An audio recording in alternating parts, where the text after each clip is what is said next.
Apparently, the show will only start if I click go live. It's weird. I feel like technology's failing me, Jack. Yeah, they haven't figured out how to do that psychically yet, which is super limiting. I'll give them time. They'll get those brain implants in. Good evening, ladies and gentlemen. This is Monkey in the Morning. I'm Monk. He's Jack. Say hi, Jack. Hi, everybody. How the hell are you tonight, my friend? Kind of stuffy. My sinuses are going nuts because of the weather shift. Mine too. Fuck, dude. But otherwise, you well? Yeah, as well as gets, I suppose. Man, just piss everybody off today, and my dad told me he saw a ghost. Oh, well, So- I mean, Yeah, so it was one of them days. Yeah. so I had to move the microphone. I didn't want it squeaking in anybody's ear. Yeah, ghosts are not good to be seeing. Well, yeah, I mean, there's lots of portents that come with that. So I was like, oh, that's great. You either saw the spooky undead or you're seeing things. Great. Well, I mean, technically, in both cases, he'd be seeing things, I but don't know. It yeah, could have been a psychic manifestation directly into his head. could be. I rule nothing out. I'm disappointed. Why? Because I made a really good meatloaf tonight. Still not as good as my mom made. It's the one food that I make that I always judge myself harshly for because I've never been able to get it as good as she made it. Oh yeah. But I didn't make a very big meatloaf, and now I want a meatloaf sandwich. Oh yeah. Well, just say you got to take a pee and go get one. I don't have any meatloaf left though. Oh, you ate it all. I ate it all. Oh. Yeah. So Well, now I'm hungry, so it's a good thing I have a microwave meal in front of me. what kind of microwave meal? Spaghetti. Oh, see, I can't eat spaghetti bought anywhere Yeah. because everybody overcooks the shit out of the noodles. Well, the noodles are like super soft, and I hate that.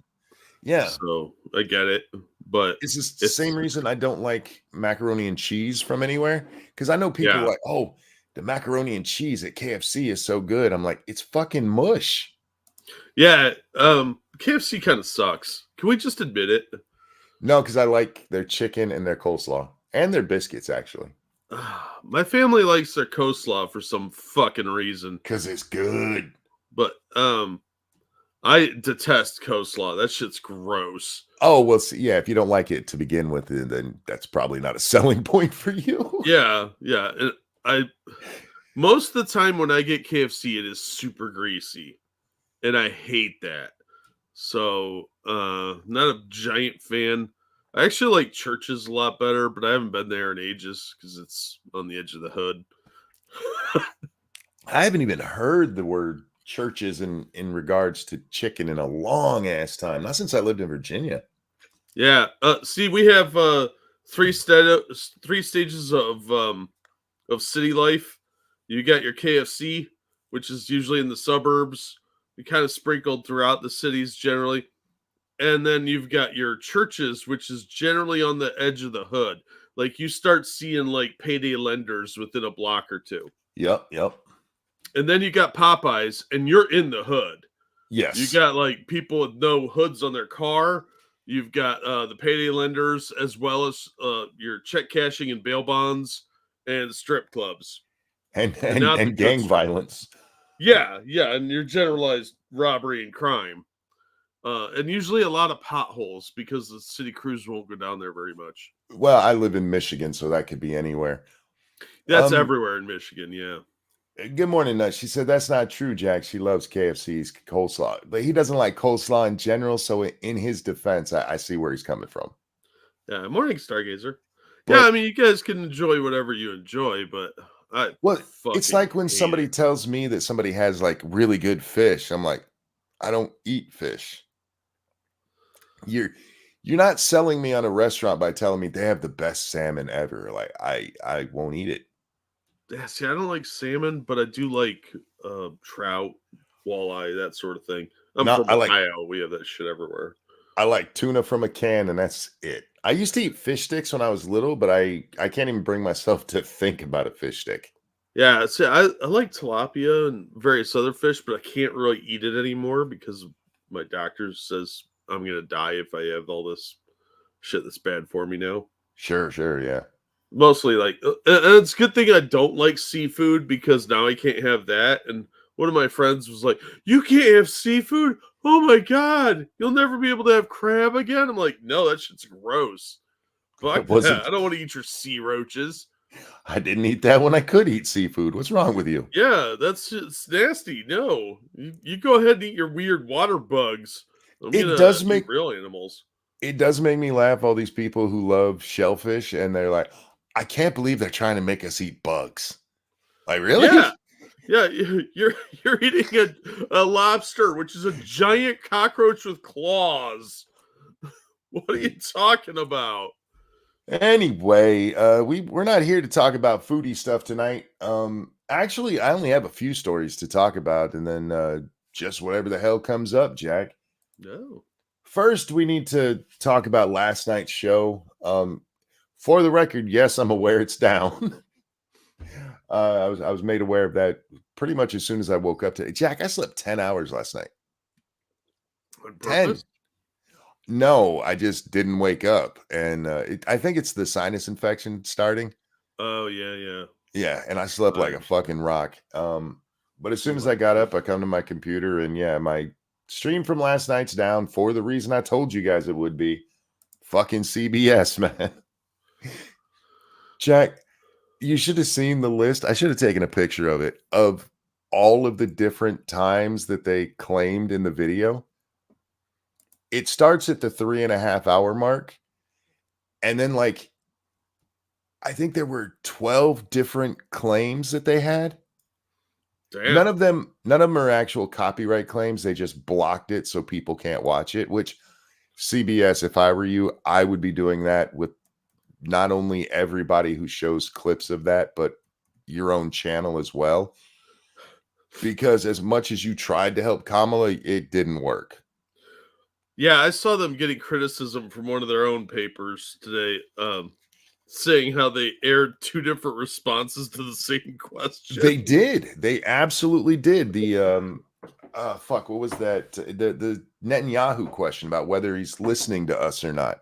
Yeah. They released a clip on Twitter, like, to promote it, and her answer is her normal Kamala answer of word salad that means nothing. And we got a word salad means nothing answer on CBS, but it's a very shortened version of that answer. And it's not even the same answer. The part that they showed in the CBS 60 minutes full broadcast doesn't even come from the answer she gave in the clip that they showed. It Wow. had it had to have been from a different part of the interview. Probably part he was talking over. There was also apparently a CBS Extra where you could watch more of this, and she gave even worse answers to stuff. Oh, dude. I kind of want to watch that. It was amazing. I watched several different people talking about it. I was just watching Megan Kelly as I was getting ready for the stream. I watched Gutfeld because that popped up on my screen. It's amazing how everybody hit all the same points we did last night, Jack. Yeah, it's like we do it first, and then everybody's going to copy it and or rip it off directly. Crowder. Yeah. But I mean, sometimes when we watch stuff, I feel like we're the only ones who see certain things.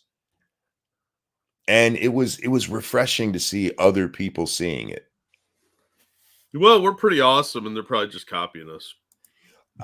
If they are, I hope so, because they have bigger audiences and more people need to hear it. Yeah, Or well, they could just come and hang out with us. yeah, they should come watch us. Megan, come hang out with us. I'm always very positive about your show. You can stay at my house. There's room. I don't think she actually has to come to our homes, Jack. Oh, oh yes, she does. This is why Megan won't come on the show. This is why Lauren Chen won't come on the show. Lauren Chen ain't going nowhere anymore. She has been radio silent since all that shit happened. Yeah, I get it. I'd be a little worried if I was her. But anyway, about last night's broadcast, if you go over to Rumble, you can still watch the whole thing. As soon as I got up, I saw that, and I could have argued with them, Jack, but it was a ridiculous thing. And by the time it gets approved by them, it's going to be a month from now anyway. So I just said, fuck it. I'm going to clip it out. YouTube allows you to do that. They make it very easy. If there's a copyright thing, you can just clip it. They already have it timestamped for you. It's a one button thing. Unfortunately, it takes forever to process. It has been processing since like 3:00 this afternoon, and it's still processing. So when it does come back, it's going to be missing basically the last half of it. And God knows when it's going to go up. But it was funny because like they would claim chunks of 10 to 12 minutes at a time. And I'm like, there's no way you can claim we let your video play for 10 minutes. No fucking way. Not this show. Other people, I can see that. Not this program. We don't make it 15 seconds before I pause it and start talking. But yeah, they claimed huge chunks. I don't even give a fuck. Watch it on Rumble. It's not YouTube's fault, guys. They're just doing the copyright thing, protecting their own asses. Don't blame them for this. This is CBS being douchebags. But with that out of the way, Jack, I do want to talk about some other. I'm going to get us in trouble again. We're going to watch some Colbert real fast, Jack. Yes. Because fuck it, why not? Well, if you're going to go big, go big, right? So if you're watching this in the future and right after this part of my voice ends, there's a weird cut, it's just because we got claimed and I had to cut it out. It's over on Rumble. It's on Rumble. Check it out on Rumble. But this is actually going to lead into a story we're going to read because I, honest to God, think Kamala's campaign is working against her. I am convinced now that there are Joe Biden moles in her campaign. Didn't she take a bunch of his staffers, like inherit a bunch of them when he dropped out? Kind of, sort of. I mean, she moved in her people, but they had his people there to, show him the ropes and stuff. Yeah, I bet you're right. Somebody, some holdover or somebody there detests her now. And that seems to be a theme with people that work for her. She has massive turnover. Or know her in any way. Do you know anybody who's like, I am a lifelong friend of Kamala Harris? Well, she stands on all of them to get jobs. We've been friends for 30 years. Nobody likes a homewrecker. Yeah. She seems like a pretty unlikable person. Very difficult to work with. So, Jack, Kamala went on The View, and despite her new way forward bullshit, that ignorant slut Sunny asked her, I don't know her last name. I just know her name is Sunny. Houston. Okay, yeah. The most unsunny Sunny you will ever meet. She asked Kamala, is there anything you would do different than the Biden administration has done? And she said, nothing I can think of. which is really weird because she's been trying to distance herself from Biden for a while now. Yeah, but it's that thing we talked about yesterday where she wants to both be part of the administration and not be part of the administration. Yep. And Steven here is going to be asking a similar question. And, well, I'll just play it. So, wait, she wanted those 13 dead soldiers to Afghanistan? Yes. She wouldn't do anything different. Think about that. The massive inflation we got, she wouldn't do anything different. The massive immigration surge wouldn't do anything different. The failure of the withdrawal from Iraq, which led to the death of 13 soldiers, wouldn't do anything different. Sorry, I said Iraq, from Afghanistan. What's that? Dead aid worker. Yeah, the dead aid worker. Nothing different. You don't even have to get specific to be like, I think there've been some things we could have done better. And if I had a chance to do it all again, yeah. Who can honestly say, look, the last 4 years of your life, there's nothing you'd do different? Nothing? Fuck off. Anyway. Right? Somebody on her staff in this media blitz, which again, they've misread what's going on here because they have gotten a lot of, I think, deserved heat for not going on, different shows, doing interviews and that kind of stuff. But what they haven't figured out is showing up isn't enough. Just going on the shows isn't enough. You have to go on there and give a good performance. And so far, she just hasn't. I mean, we watched the 60-minute thing. Even Gutfeld pointed out, I think maybe it was Gutfeld, that immediately when she starts talking, they stopped her audio and had the anchor there, Bill Wicker, I forget his last name. Ernie is what I was calling him last night. He does a voiceover to tell you what she's saying. And somebody there thought that was, her answer was so bad that they had to do a voiceover to explain her answer. Yeah. That's how nonsensical it was. And nobody thought that was a bad thing. This is supposed to be get to know Kamala, and they spent 2 minutes talking about Liz Cheney liking her. It was so bad. You have to have your candidate able to get up there. You need to be JD Vance. You need to get he goes up there, and no matter what they throw at him, he has an answer. It might not always be a great answer, Jack, but at least it's an answer that is coherent, and he doesn't shy away from it. And she's like, I grew up in a middle-class household. What does that have to do with anything? I grew up a poor black child. Yeah. And I love you. What? She's just bad at this. She would have been better off just ignoring the criticisms of not going on these shows and stuff and still not going on them. So I think the smartest thing they could have done is early on leak out that she has some kind of social anxiety disorder. And they did. That would have been the stuttering shield, They did, but it didn't pick up. Remember, we read the article about how she was so nervous to go to that one donor's dinner that she had to have a mock dinner. Yeah, but they didn't actually give it a classification, like Joe Biden's a stutterer. In the article, they do mention social anxiety. So again, they kind of did give her, but the media never picked that up because it would have made her look weak. Yeah, I guess. You don't want a president who's got social anxiety. No, but I don't want her as president either way. Me neither. And it was so nice to hear somebody point out the whole her gun thing. Which what kind of gun is it? It's a Glock.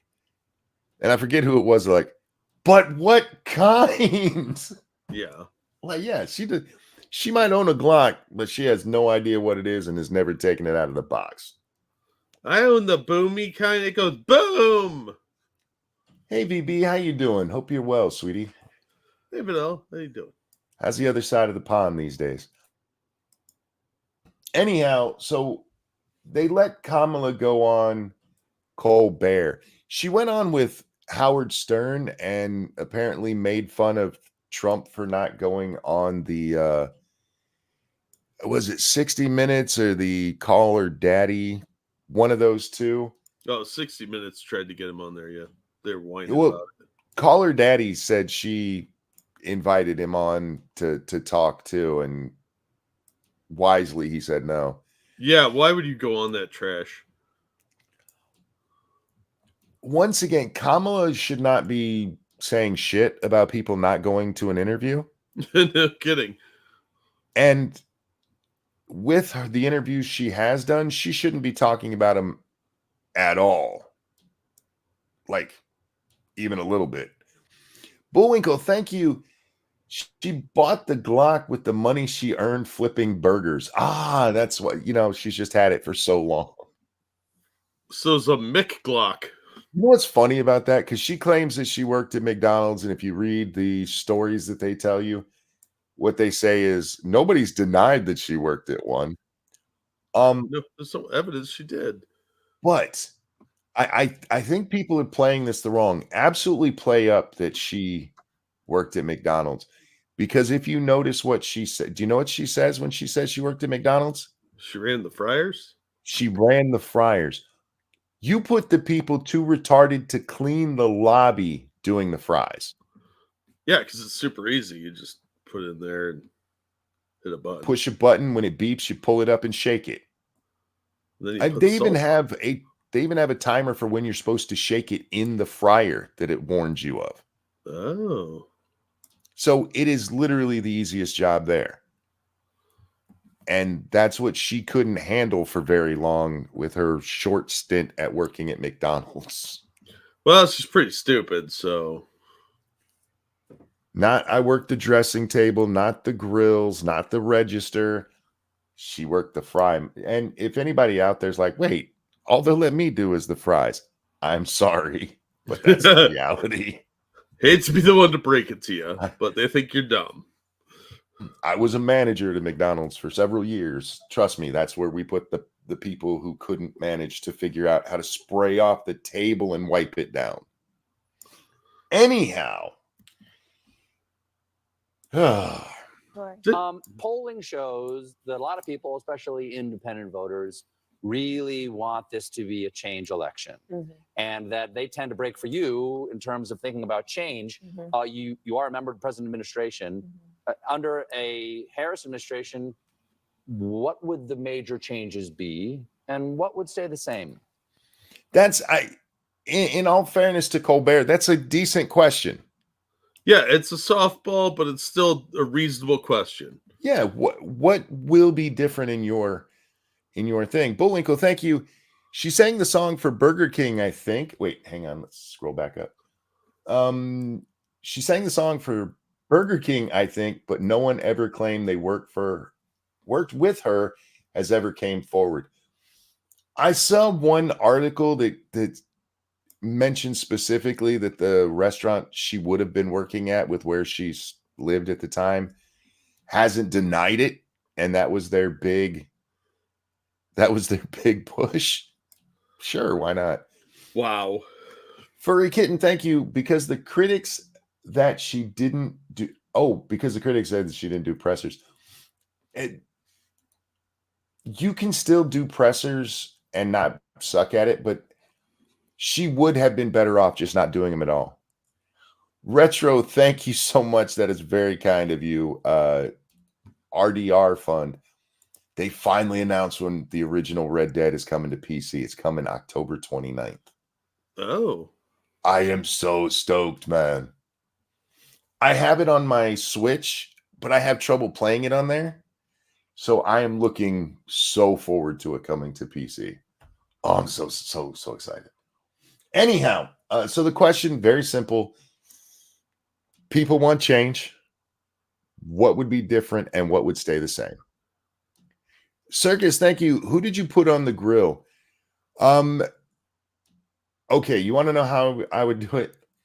You put your friendliest people who aren't going to fuck up the order at the register. And you'll find if you run a fast food restaurant, a lot of people they have a lot of social anxiety about running the register. I don't know why. Probably because it's mostly young kids doing it, 16 to 20-ish. And puts them in a front-facing position and you get shitty customers and stuff. So you want somebody there who is competent and friendly and can handle it. You want your smartest person on your dressing table because you have to remember a lot of shit there. The next person down on the list, smartest, you put them on the grill because they're not going to burn their face running it. So second smartest in the kitchen, you'd put on grill. I put my face on your grill to see if this burger's done. Your dumbest in the kitchen, they get to toast buns, although they toast buns differently these days. But when I was there, we would toast them in like 12 at a time for the reg buns, or 6 at a time for the Mac buns. Yeah, I actually worked at McDonald's. That makes me Anyhow. hang on. Thank you, Evolved Potato. Something I learned today is Kamala was part of a campaign to make certain guns illegal in California. Among those they wanted to ban was Glocks, but they had to be grandfathered in. So she apparently owns the guns she wanted to be illegal to own. Yep, sounds right. Kamala would be perfectly fine getting rid of all guns. Don't let her lie to you. Yeah. Of course, the rules are different for people like her. The only reason that she started claiming to own a gun, she did not do this when she was running for AG of California. She did it when she decided to run for president. You know why? Because you can't go national and say you want to ban all guns. You just can't do it. It's not going to play, especially in the Midwest. Yep. But thank you, Evolved. Anyway, so question: what would you change? Sure. Well, I mean, I'm obviously not Joe Biden. That's how she answers it. What would you change? I'm obviously not Joe Biden. He didn't ask if you were Joe Biden. And she thought this was a big win during the debate. And for some reason, people in the press were like, she really got him with that one. The question is, what would be different? And what he's not asking, will there be a physically different person there? He's asking you, what the fuck is going to change? I hate to be this way, but if I didn't know she got her job sucking dick, I would be like, who did she blow to get this far? Apparently a lot of people. Because there's no way she's smart enough for where she's at. She's not pretty enough for it either. So the only thing left is what's between her legs. Anyway, first of all, obviously I'm not Joe Biden. So she has a deeper answer, Jack. All right. Let's take a poll before I hit the play button. Press 1 if you think she's going to actually answer the question of what will be different. Press 2 if you're not a retard. Oh, damn. What if you're both? You can't be like this. Oh. I noticed. And so that would be one change in terms of, but also I think she actually listed, I'm obviously not Joe Biden, as one of the changes that she would make. Well, I mean, that is factually accurate. And then pointed it out, and the audience clapped. But she's not done yet. it's important to say with, 28 days to go, I'm not Donald Trump. And what would you change? What would be different between your administration and the Biden administration? I'm obviously not Donald Trump. There'll be a lot of Venn diagrams hung up on the walls.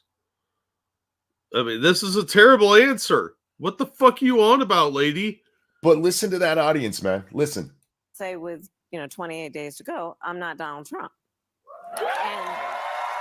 And yay, she made fun of Donald Trump. Yay. Ugh. This goes beyond dumb. The question is, what would be different between your administration and the Biden administration? And somehow you got to, I'm not Trump. Anyhow. Real quick. And so when we think about the significance of what... Oh, sorry. We got to get into the word salad part of her answer. Oh, yeah. Okay. So we get the clapping from the morons. So when we think about the significance of what this next generation of leadership looks like, were I to be elected president, it is about, frankly, I love the American people, and I believe in our country. I love that it is our character and nature to be an ambitious people.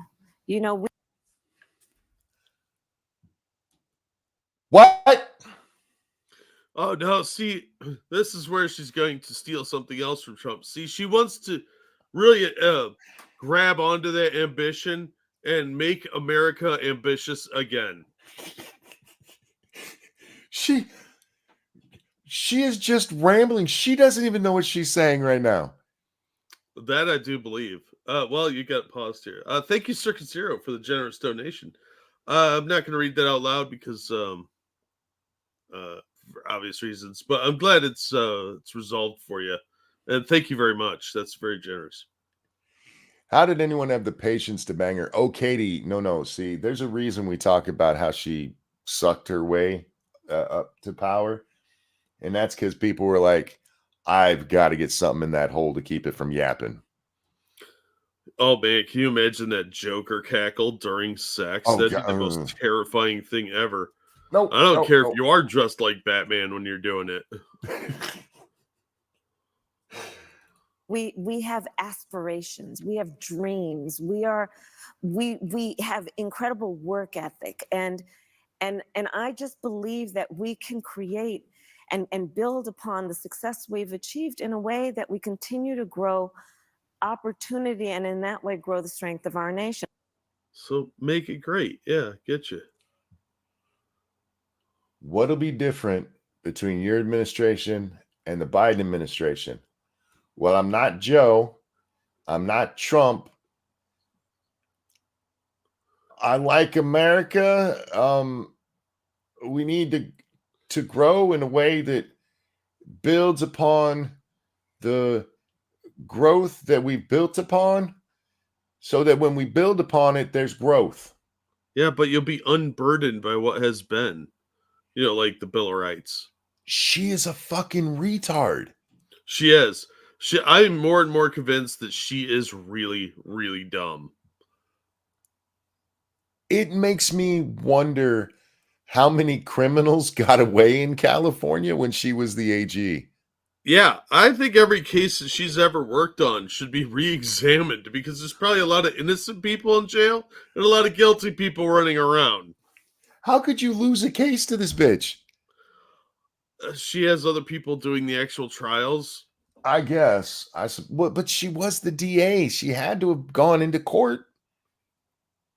Not very often, though. DAs usually have ADAs.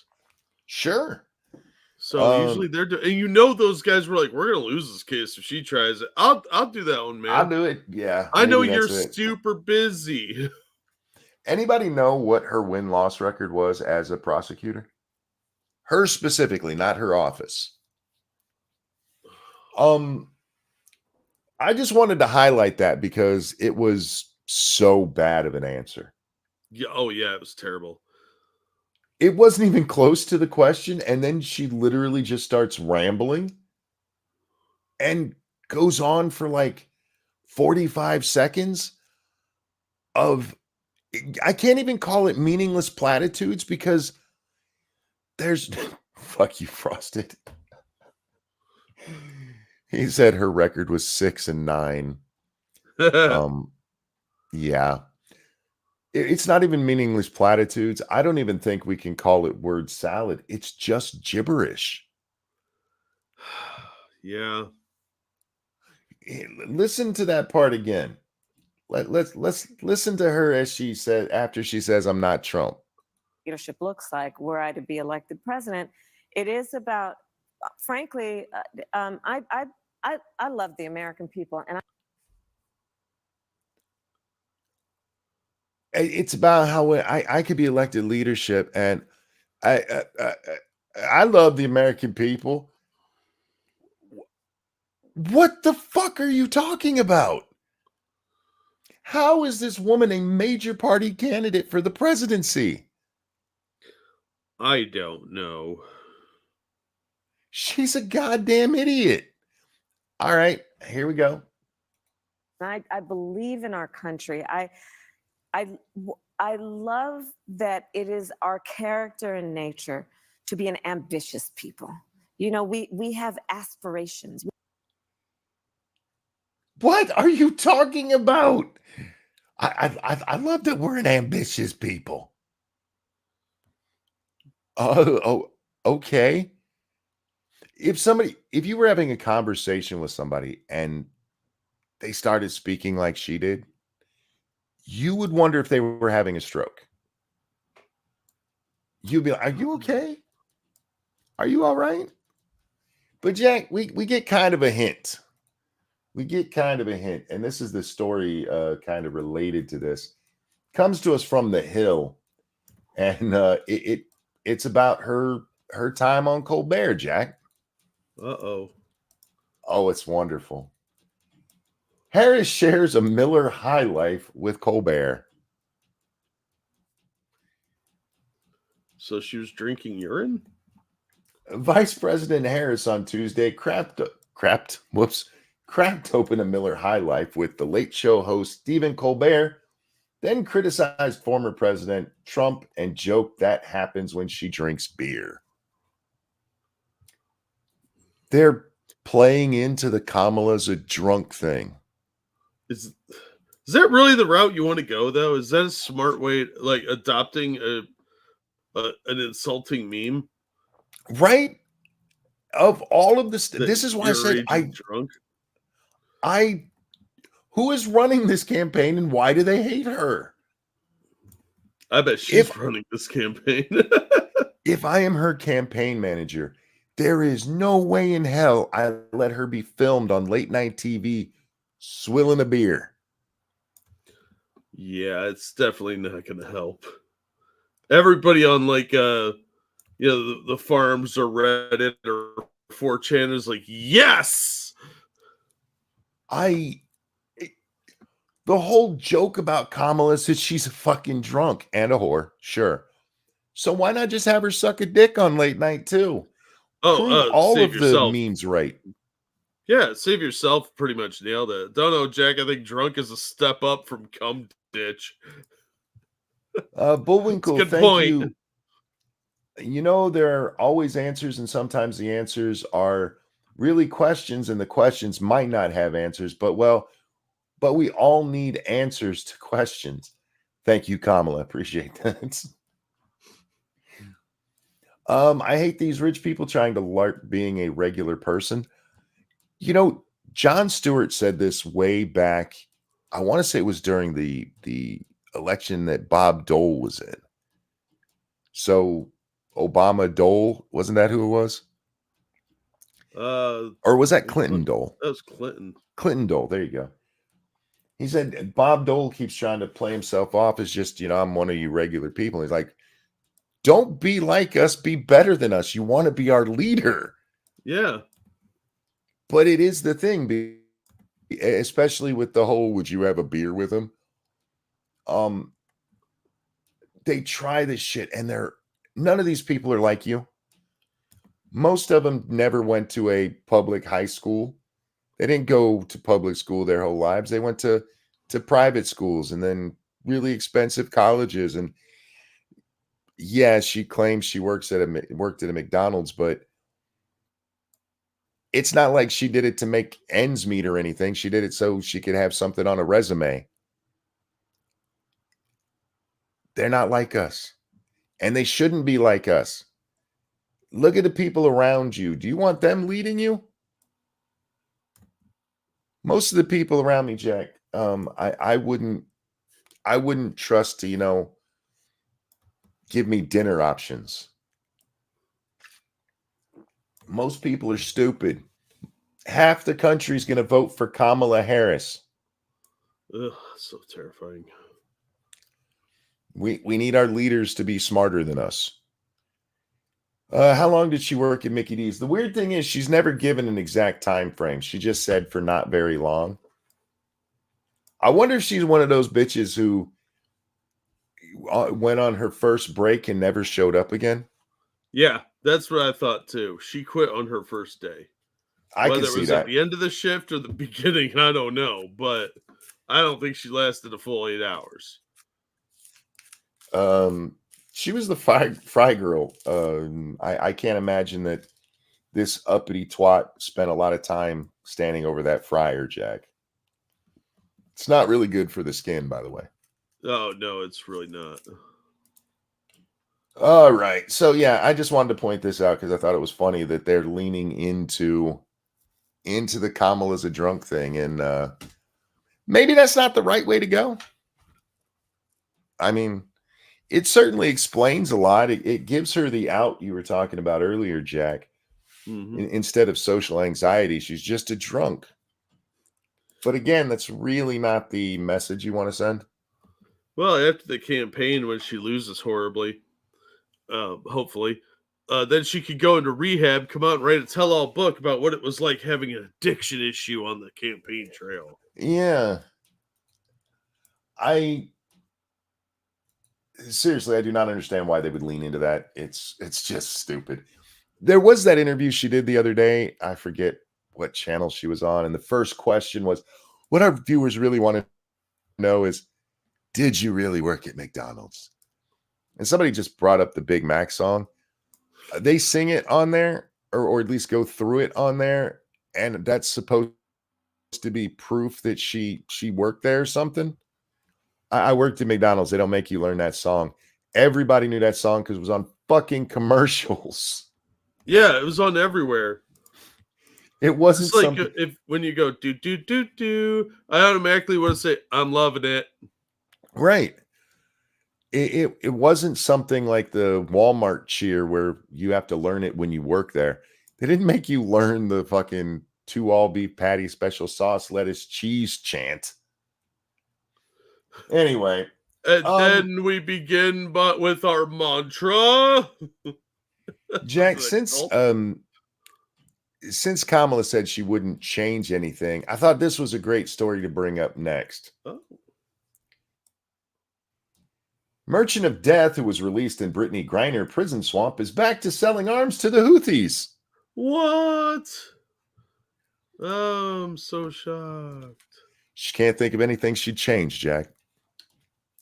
Yeah, no, I mean, totally worth it to get that drug smuggler back.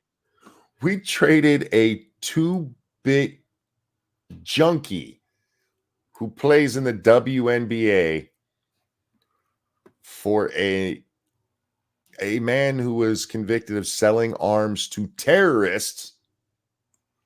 And now he's back out there selling arms to terrorists, Jack. Terrorists who are attacking our ships. Yep. He's not just killing people. He's trying to kill our people. Yeah, we're not talking about to Hamas or Hezbollah, which are mostly attacking Israel. I mean, they haven't attacked us directly since, 79-ish? But the Houthis are attacking the shipping through the Gulf, including our people. And this asshole's arming them. And yeah, good job, Joe. Well done to get that completely worthless WNBA player back.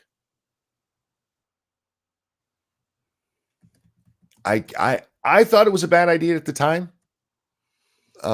The fervor over it. Oh my God. All she did was smuggle drugs into the country. It's not like she should have to suffer for that. It's just weed, which is really illegal over there. And we gave them an international arms dealer in exchange for that woman. I'm sure we both said was going to be back on the job in no time. Why wouldn't he be? Yeah. It's how he makes his living. Yeah, it's what he does. Worst trade ever? Yeah, it wasn't a very good trade. The Russian arms dealer, known as the Merchant of Death, probably should have been the clue that we shouldn't trade him back. Just saying. Who was released 2 years ago in exchange for WNBA star Brittany Griner, is now back in business selling arms. He's going to score a lot more than she does because she's in the WNBA. A lot more people selling arms too. Selling arms to the Houthi rebels attacking Israel and merchant ships in the Middle East, according to a new report. And we're over there fighting them. Just saying. Yeah. Victor Bout, 57, allegedly brokered a $10 million deal in August to supply the Yemen-based terror group with automatic weapons, including AK-47 rifles. The source, however, said the deal included talks that could very well open the door to missile purchases that threaten Israel, as well as American efforts to protect the region. Now, this kind of gives the idea that, hey, it's only small arms. It's only small arms, and it could get to something worse. Here's the thing you got to know about the Houthis, though. Do you know what the Houthis are doing right now? They're pirating. Remember Hassan had the Houthi pirate on? Yeah. They pull up to ships in their little dinghies with automatic weapons and take them over. And then they take those people hostage.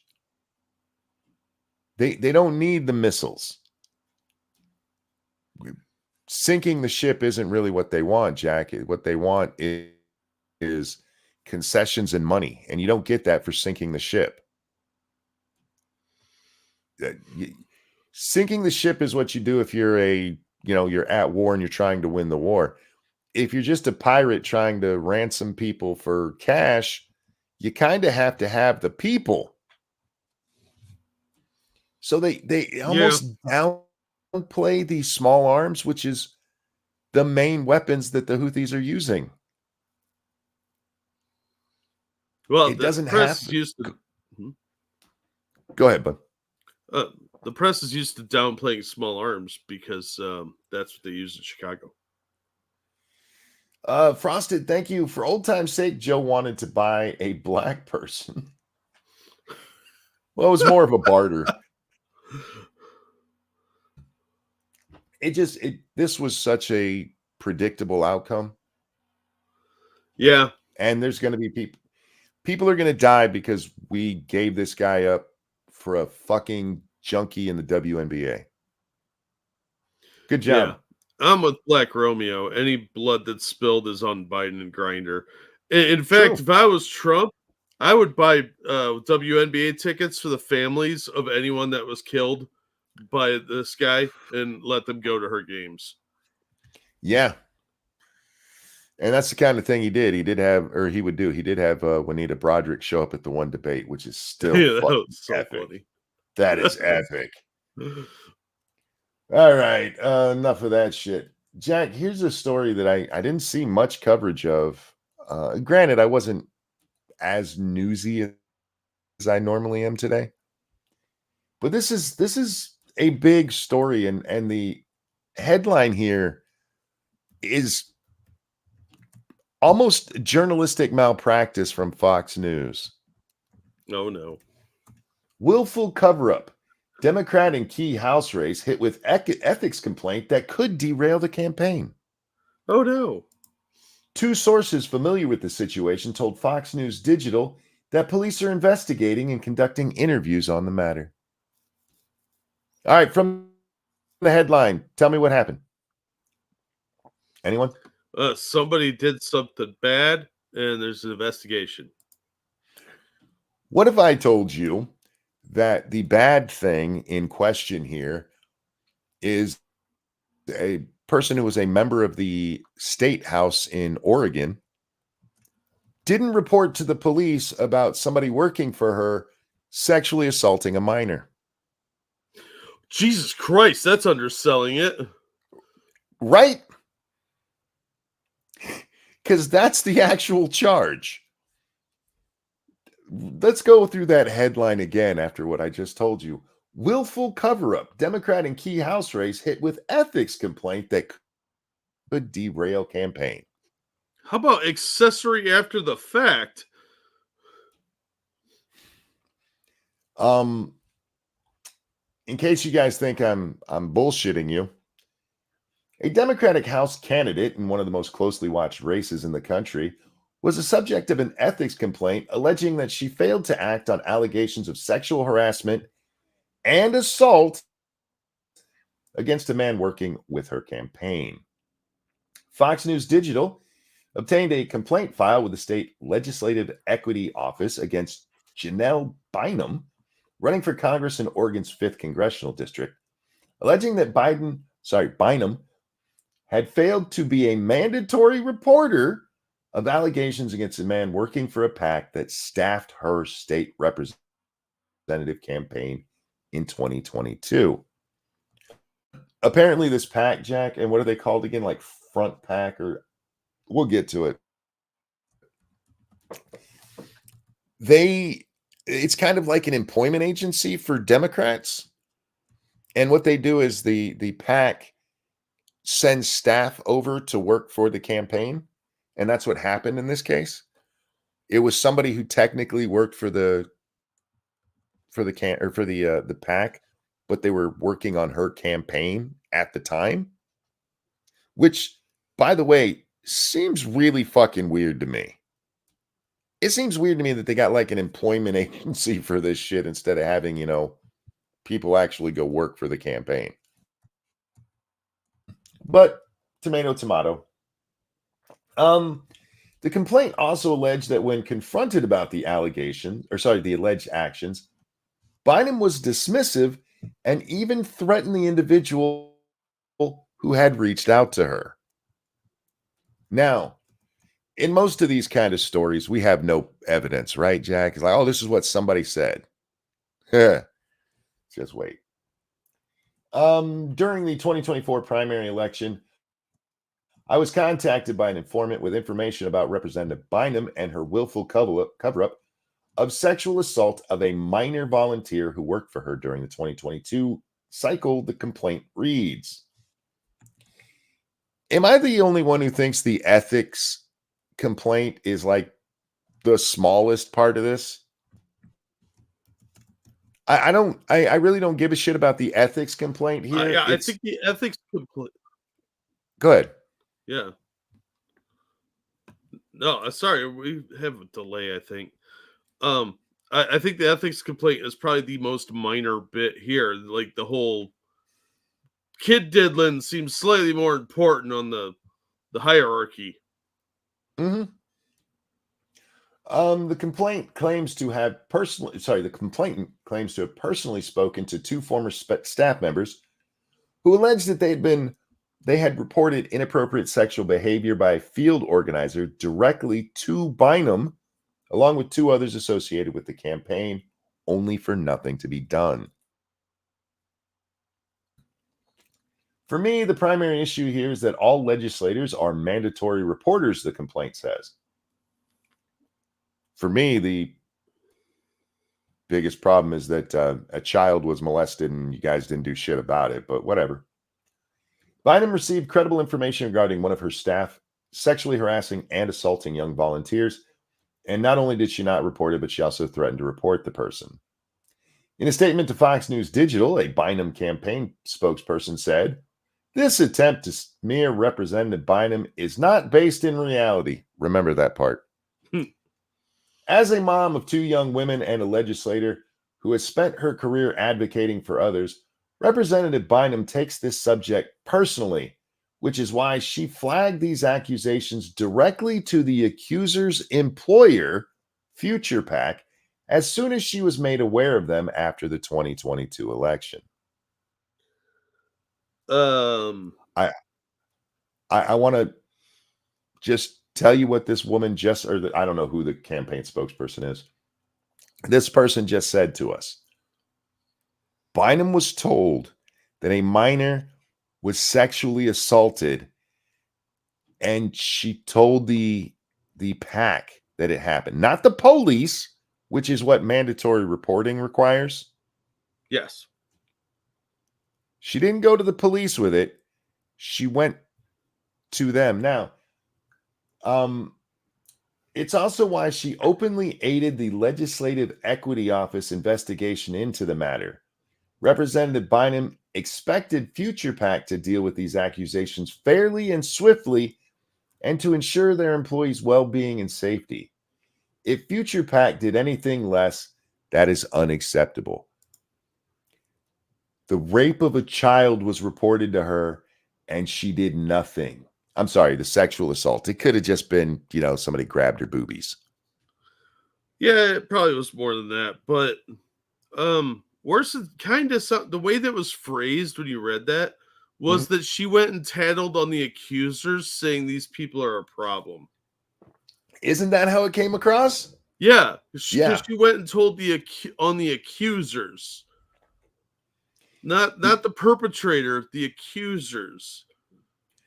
The Bynum campaign shared an email exchange between Bynum and the Legislative Equity Office on September 20th, in which the office told her she is not being investigated by the office. Okay. Why not would be my question. Yeah, that's a good question. However, two sources familiar with the situation told Fox News Digital that state police have conducted interviews regarding the complaint, which was recently forwarded to them in the last couple of weeks. The nature and scope of that investigation is not known at this time. Fox News Digital obtained text messages between former Bynum campaign manager and Bynum. So this is what I was getting at earlier, Jack. Was like, usually we hear this stuff and it's just innuendo. There's no actual proof of it or anything. Mm-hmm. Listen to this text exchange and tell me if this is a bullshit complaint. I asked you not to send me anything. This is the person, the campaign manager tells Bynum about this, and this is how she responds. I asked you not to send me anything, and I meant that. I really can't take anything else on my plate. Wow. That's her response to a minor being sexually assaulted by somebody working for her. Wow. Very much a victim's advocate here. The former campaign manager continued pressing the issue a few days later. Well, as unfortunate as this may be for you or redacted, I am not sitting by while someone like this gets off scot-free treating young women abusively like that. If he gets a job down there, this won't be the last you hear of it, I promise. Bynum responds by asking, are you threatening me? No, it's implied that I'm threatening you. And you're not doing anything about a sexual assault. You're a fucking scumbag.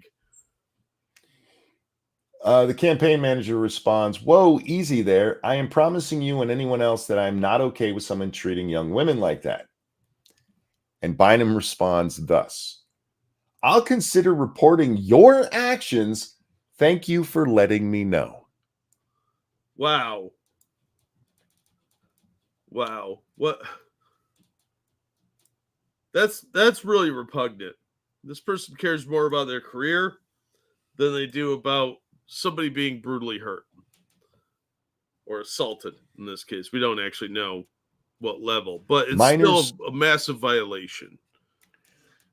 It was reported to her that minors were being sexually harassed and assaulted by people working for her campaign. Again, technically they worked for this Future PAC thing, but it's like an employment agency. They sent this guy to work for her. Yeah, but that's not how it's going to be reported, and we all know it. Because he's on the campaign, it's going to be reported that he is part of her campaign. He is part of her campaign for all intents and purposes. Yeah. I mean, you could try and parse hairs later down the line if you're her, but it's not going to matter in the eyes of the general public. And this is more damning. The cover-up is always worse than the crime in the eyes of the public, because now she's seen as covering for an abuser. And that is disgusting. What the guy did is repulsive enough, and he should be in jail for it if he did it. But to not report it and then try and actively cover it up. And then to threaten the campaign manager for just wanting her to do something about it. You're going to, I would say, go ahead and report me, bitch. I'm going to the press. Yes, and I would have done it immediately. And that email would have been the first thing I showed the media, too. Like, look, she even threatened to report me if I told anyone about this. It's really disgusting. And that's why I mentioned the headline for this. It so underplays what this story is. Yeah, absolutely. I mean, almost to a disgusting degree. Oh, 100%. Yeah. Now, if there was a really zealous prosecutor out there, they could ruin her campaign by slapping her with an accessory after the fact charge. Oh, because she is covering this up. 100%. She should look. I've never been in that situation, Jack, but I have. When I worked at Walmart, there were certain things that were told to me. I'm like, fuck, now I have to go report this. Yep. It's just part of what you have to do sometimes. And in this case, it's about the assault of a minor. And she's like, I ain't got time for this shit. Why are you bringing this shit to me? Because you're the boss. Yeah. You're the boss and that's your job. And this shows how little some of these people actually care about other people. This person is not the type of person you want in leadership, because if you're suffering, she's not going to help you. She doesn't give a shit about you. It's about her power. This is the party of women, Jack. Uh-huh. They will defend your right to get an abortion, but you better hope you don't get raped around them, because they ain't going to help you at all. How much would I bet that guy was a male feminist? He worked for a Democrat in Oregon. There is no doubt. Surprised it wasn't little boys. He's probably bad enough that Kamala's considering marrying him. Dangerous. If y'all don't get that joke, you need to pay more attention to the news. Dangerous Spaces, thank you. Don't know what the U.S. calls it, but here in Australia, we have what we call duty of care for anyone who comes into your workplace. Sounds like Bynum is mad that she now can't claim plausible deniability. We don't call it duty of care, but we do. You do basically have a duty to make sure that people aren't being molested at your place of business. We've actually even taken it too far. Sometimes there was that famous case where this chick sued because she got sexually harassed at work. It was at some law firm. I can't remember what it was, but she sued the firm themselves, even stating that she never reported it, and she won because they should have known. Oh, if nobody told them, how would they know? Yeah. That should have been the case right there, is her admitting she never reported it. Yeah. But she ended up winning. I don't know if it got overturned on appeal. God, I hope it did. But this is back before the Ellen Chen or Ellen Cho, whatever the fuck that idiot's name was. The Asian chick who sued the company because she was fucking a guy and then it went sour and she was like, he sexually harassed me. I remember that. Yeah, luckily she lost her case because it was just scorned woman. The relationship fell apart and she decided it was sexual harassment at that point.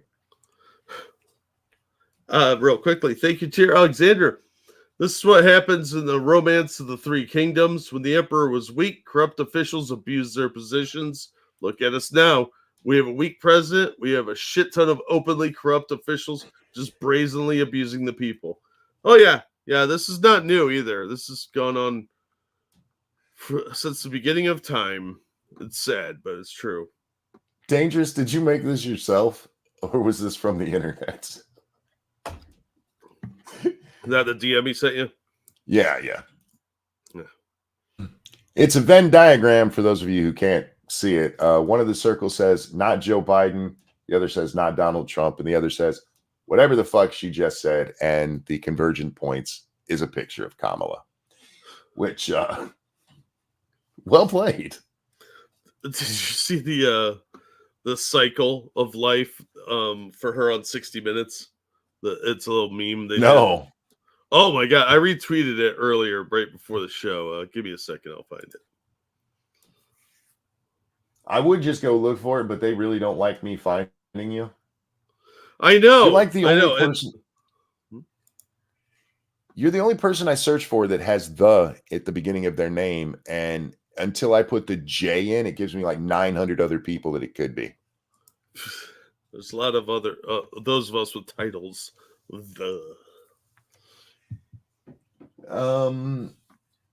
Twitter doesn't like us talking. They really don't. I don't know why. I've said this before. They did it with me and Scribe and Satsu as well. And they still do. I rarely see anything those guys post. Me and Satsu were on the phone not long before this. And he goes, yeah, I just posted. He wanted me to see something. He goes, I just posted it to Twitter. And I'm like, no, you didn't. You know better. So I went over there and sure enough. Oh, so I got to tell you this story. This afternoon, well, actually, it was probably this evening. I decided to shave my face because this is true. I got irritated with my facial hair, so I punished it by cutting it all off. My mustache kept getting in my mouth, and I got so annoyed, I just shaved everything. And I was in there shaving, and my wife comes by the bathroom, and she just yells out, "What are you doing in there?" And I said, "Your mama," because that's who I am. And I finished, and I come out, and I don't see her. I'm like, "Where are you?" And I could hear her talking. I realized she was in my office. I'm like, "Oh, okay." And so I come in here, and she goes, "I just finished saying something really racist in your name on Twitter." I was like, "Oh, okay." She goes, "Satsu's going to be so mad at you." I'm like, "All right, whatever." She goes, "You're not even a little worried." I'm like, "There's nothing you're going to say. You can't even think of anything as horrible as some of the things I've actually said on Twitter, I promise." And she goes, "Yeah, you're right." So I'm sitting here later. It's about 1:00 in the morning, and I get a text from Satsu that says, "What the fuck, bro?" I was like, "Oh, dear God, did she actually do that?" And so I ran over to, and it wasn't. It was his text should have had a picture with it that didn't come through, but the timing of it was so perfect. Like, oh, for a sec, I ran to my Twitter, be like, "What the fuck did she say?" Nothing. She's a nice woman, but what did you do? what did you do? I'm trying not to get kicked off these days. Anyhow, that's all I had for stories, Jack, that I wanted to cover, that I saw, that I thought were important today. Witch hunt trials replaced by abort. What the fuck is this stupid shit? Oh yeah. Thank you for this article, Frosted. I'm convinced people over on Medium are just faking it to see if people fall for it. Nope. Much like the website of genders, I think Frosted writes all of these articles just to mess with me. Yes, I'm taking it personally that he is doing this to fuck with you and me, and that's it. That's why these sites exist. Witch hunts replace abortion hunts and trials. Trump on monitors for women. All right. In a sweeping interview with Time magazine, Trump painted a startling. When was this written? May 2nd. Trump painted a startling picture of his second term, from how he would wield the Justice Department to how he would surveil pregnant women to enforce abortion laws. I feel like I would have read that headline. I feel like I would have read a headline that says, "Trump wants a national pregnancy registry." No, I mean, it's just a given that men should have women monitored. On abortion, he said that all decision-making power over reproductive rights had been handed to the states following the Supreme Court overturning of the right to termination in Roe v. Wade. Well, that's true. What are they objecting to that? It's literally what the Dobbs decision did. Handmaid's Tale. I don't know. I don't think they understand how any of this works. He said he might contemplate Republican states putting pregnant women under surveillance to monitor whether they had abortions beyond the state's designated ban. "I think they might do that," Trump said. Well, that's a little different than you set up here, how they would surveil. All right. 25% of women have miscarriages.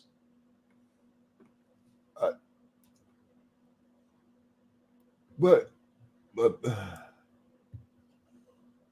that is abruptly different topic. That is an abruptly different topic. He's gonna have him arrested, I bet. Mean old Mr. Trump with his spies. States monitoring who is pregnant but does not deliver will arrest the woman who miscarriages. Who miscarriages? Yes. Who miscarriages? Miscarries? Nope. They had a carriage and everything. 2 of them. It's impossible to prove the pregnancy ended by miscarriage, not abortion. That's just not true. Might be hanging out of her cooch still. That's not even close to true. Look, your science has no place here. You don't have a laboratory. Up to 25% of women will be innocent but convicted. Seriously, I don't believe whoever wrote this believes this shit. There's no fucking way. Even as dumb as I think the left is, there's no fucking way. An illustration or perhaps a prediction, an abortion trial in Alabama. It was a hot Alabama. Shouldn't that be, it will be a hot Alabama summer? No. It was a hot Alabama August. Just weeks after strict abortion laws were passed, jury selection had started, and the DA asked prospective jurors the same questions. Do you favor or agree with abortion laws recently passed? Do you view abortion as a sin? We're going to throw away the separation of church and state over this, Jack. Oh, obviously. Have you or your spouse ever had an abortion? Sign of the times. I guess technically spouses can both have abortions these days. All the selected member of the jury answered yes, yes, and no. The defending attorney in this small town had, why it got to be a small town? So it could sound like To Kill a Mockingbird. In this small town, was planning on running for DA next year. His questions were simple. Can you fairly judge the guilt or innocence based on the evidence? Have you ever served on a jury and convicted someone of the white race? All the selected jury members answered yes and yes. Why would they be pushing? That doesn't even make sense. You're trying to paint these as backward ass rednecks. See, this is why I say I don't believe this is real. The individual on trial was charged with endangering the life of a minor and manslaughter. The mother of 3 children, working in minimum wage jobs, was unmarried, 35 years old. That's not even an abortion at that point. It's cleaning out the gumball machine. You're just scraping out the stuff that's stuck to the side. Sorry for all you old ladies who had babies way too late in life. Just kidding. I like retarded kids. I really do. I think they're cool. Till they throw Stop having children. Stop having children at 35. Her court-appointed attorney assured her that justice would prevail. The DA's opening statement did not look good for the defendant. Ladies and gentlemen, that should be in quotes, idiot. Ladies and gentlemen of the jury, the state of Alabama will prove the defendant placed the life of an unborn child at grave risk and took steps to end her pregnancy. Against doctor's advice, she continued working late into her pregnancy.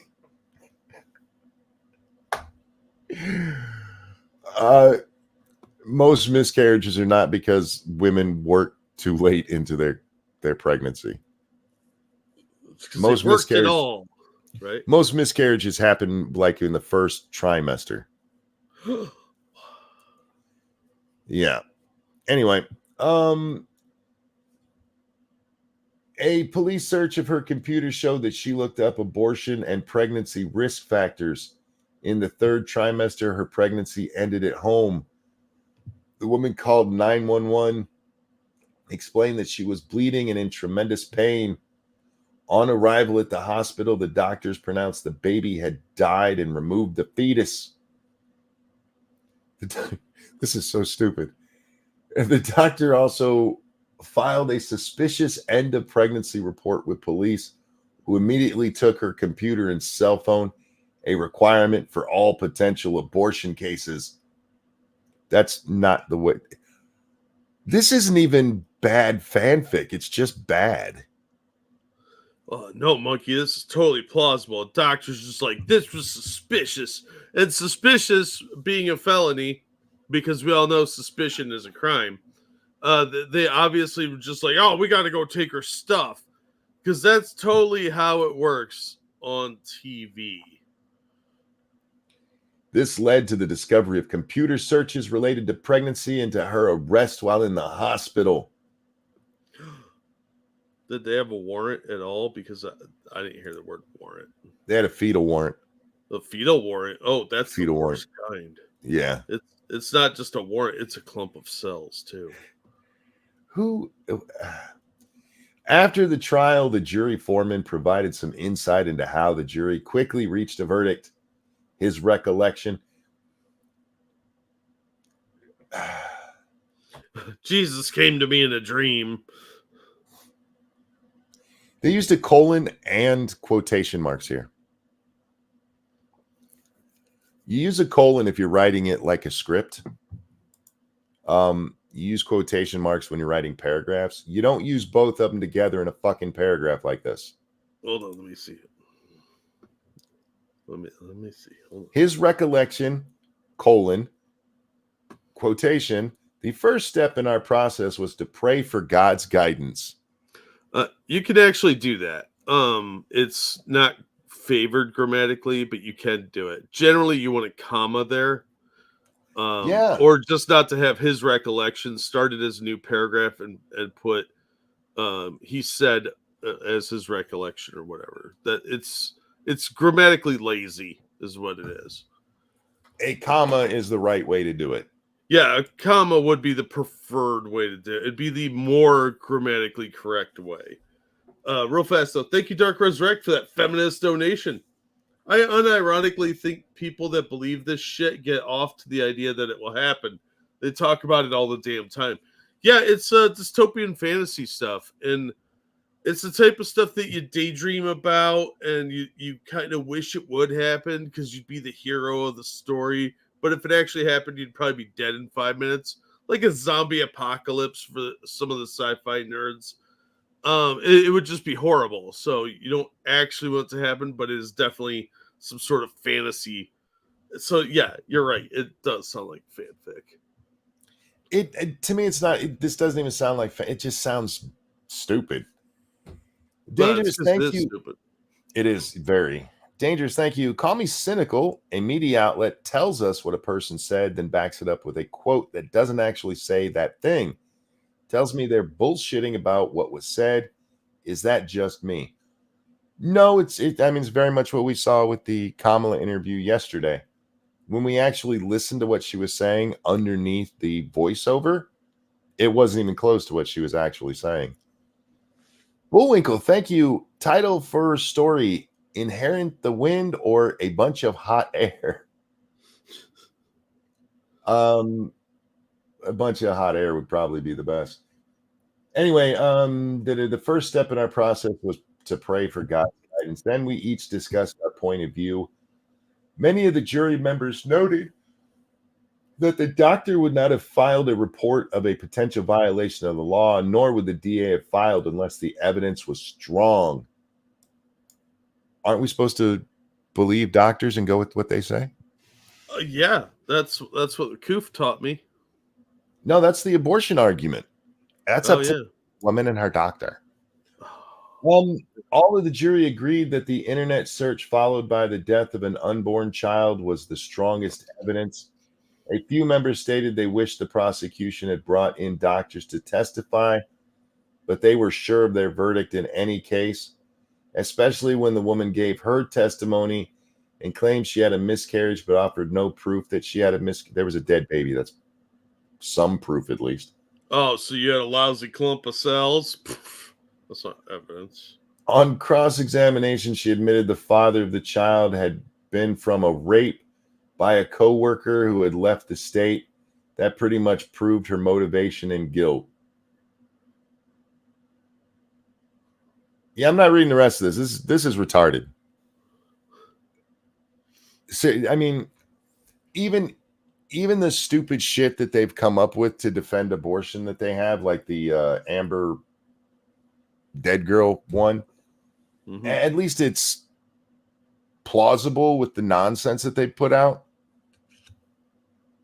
Yeah, it is plausible that there's doctors out there who haven't read the law, Jack, and they're like, I'm so scared of going against this abortion law. This is just stupid. Hey, good morning, P-Dog. How you doing, my friend? Hey, P-Dog. Real quick, thank you, Frosted Glass. This isn't the first possible future story I've found, and every time I read one, I picture it introducing by Criswell at the beginning of Plan 9 from Outer Space. This is the future for that is where you and I will spend the rest of our lives. It's just so bad. I wish Criswell was alive so I could get him to do intros for every stream we do. It does remind me, though. I watched part of the Anna Kasparian on with Jillian Michaels thing today. Oh, yeah? And I'll be honest with you, I couldn't take it because Jillian Michaels is really fucking annoying to watch, apparently. Dear God, have you ever watched her? No. I hadn't either. I've seen her workout videos, but she is. This is going to sound horrible. If the aunt I'm about to mention hears this, please understand I love it in you, but she reminds me of one of my aunts who everything is like, oh my God, that is so hands together with the elbows out too far. Yeah. Oh my God, I was thinking that same thing. You know, that kind of shit. Yeah. And she does that so often in this interview. And basically it's Anna explaining that, one, she's grown up, which a lot of the times when we see people kind of changing their mind, they don't admit that part of it. Yeah. I've gotten a little older, a little wiser. It's always just people change their mind with new information. All right. But it's mostly that she started seeing just how bad the left was. And she got to taste a little bit of what she helped put Dave Rubin through. She didn't put it that way. And I really do want to know if she's reached out to Dave and been like, I am so sorry for being a bitch to you the way I was. Huh. No, she hasn't. Because she got to feel a little bit of it when the mob came for her because she dared disagree a little bit.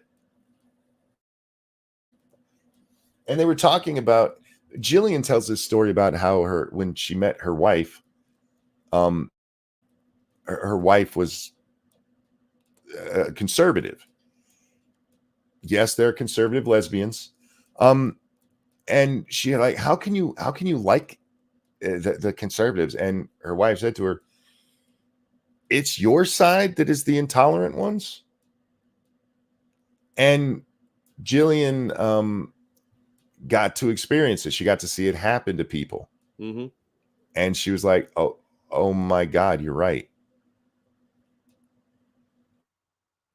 If she apologized to Dave, I will make good on all my wood jokes about Anna.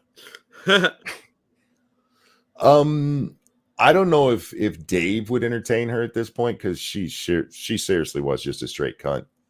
Oh yeah. And I don't know all of the background, but at least on the political side of it, she owes him a major apology, an absolute major apology. Absolutely. Just like Jimmy Dore owes an apology to Alex Jones for spitting on him. Mm-hmm. Real quickly, though, thank you, Evolved Potato. referring to the article that you just were going over. This sounds like it was written with only one hand because this is just female oppression porn. Yes. For some reason, this is common. Women really like to be oppressed, even forced into it. Women be crazy. I think that really sums it up as women be crazy. These days, everybody wants their oppression, man. It's sad. It's really pathetic. We have it like better than anyone in history. If you're living in the United States, you have it better than anyone in history ever. You might, I'm really poor. You don't know really poor if you're living in the United States. Yeah, keep it up on the road we're on, though, with inflation, You'll and you will experience real poverty, but you Yeah. don't know what poverty is. Read the stories of the Great Depression. The reason that here in America became such a big thing to clean your plate, even if you weren't hungry, is because back in the Great Depression, you didn't know when you were going to eat next. That was and not like, oh, we might not be able to have spaghetti. We might have to have something cheaper for dinner. You know, that food insecurity shit they talk about all the time. Yeah. Because literally nobody is starving to death in America unless a vegan is feeding their baby vegan stuff. We do not have a major malnutrition problem in the United States. We have bad nutrition problem. But we have it so good. And this goes to what we've said so many times, Jack. People need strife in their life. We need something to overcome. Yeah. And so they make shit up. That guy at the gym looked at me. Can you believe he looked at me? Oh, so oppressive. Oh.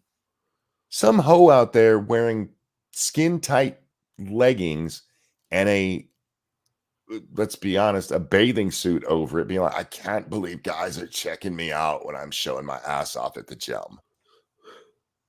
I lean over, stick my ass out so he could see my cooter flaps, and he looked. Oh, yeah, get over yourself, weirdo. Monkey, in it, then you also didn't know how much horse you were eating. In what? When was I eating horse? It was delicious. Of course, of course.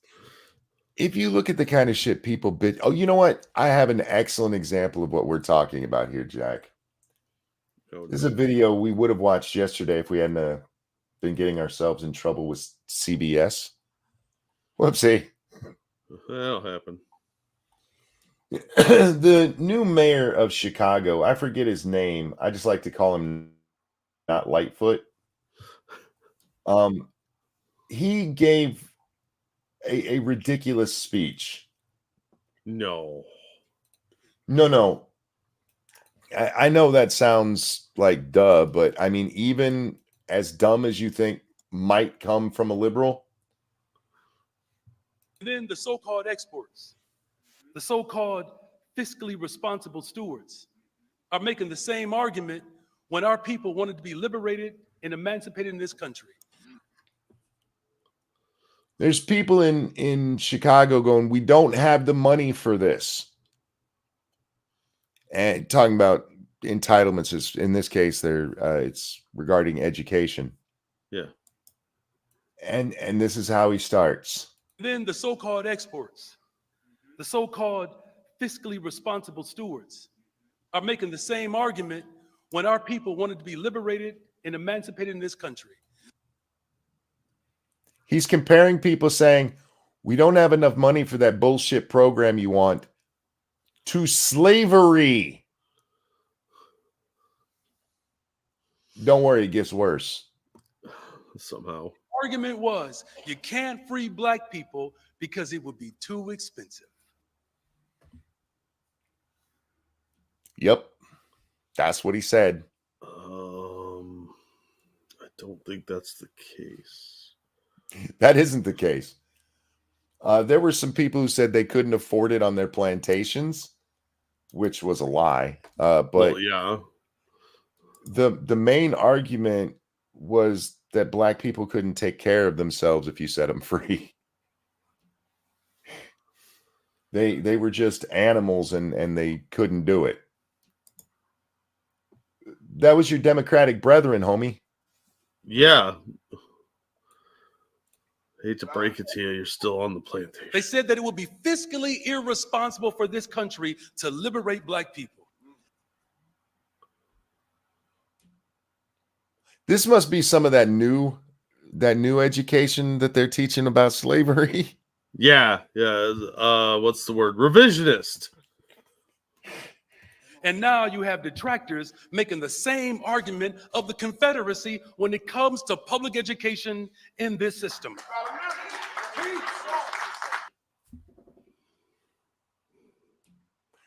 They're making the Confederate arguments against funding schools in Chicago, Jack.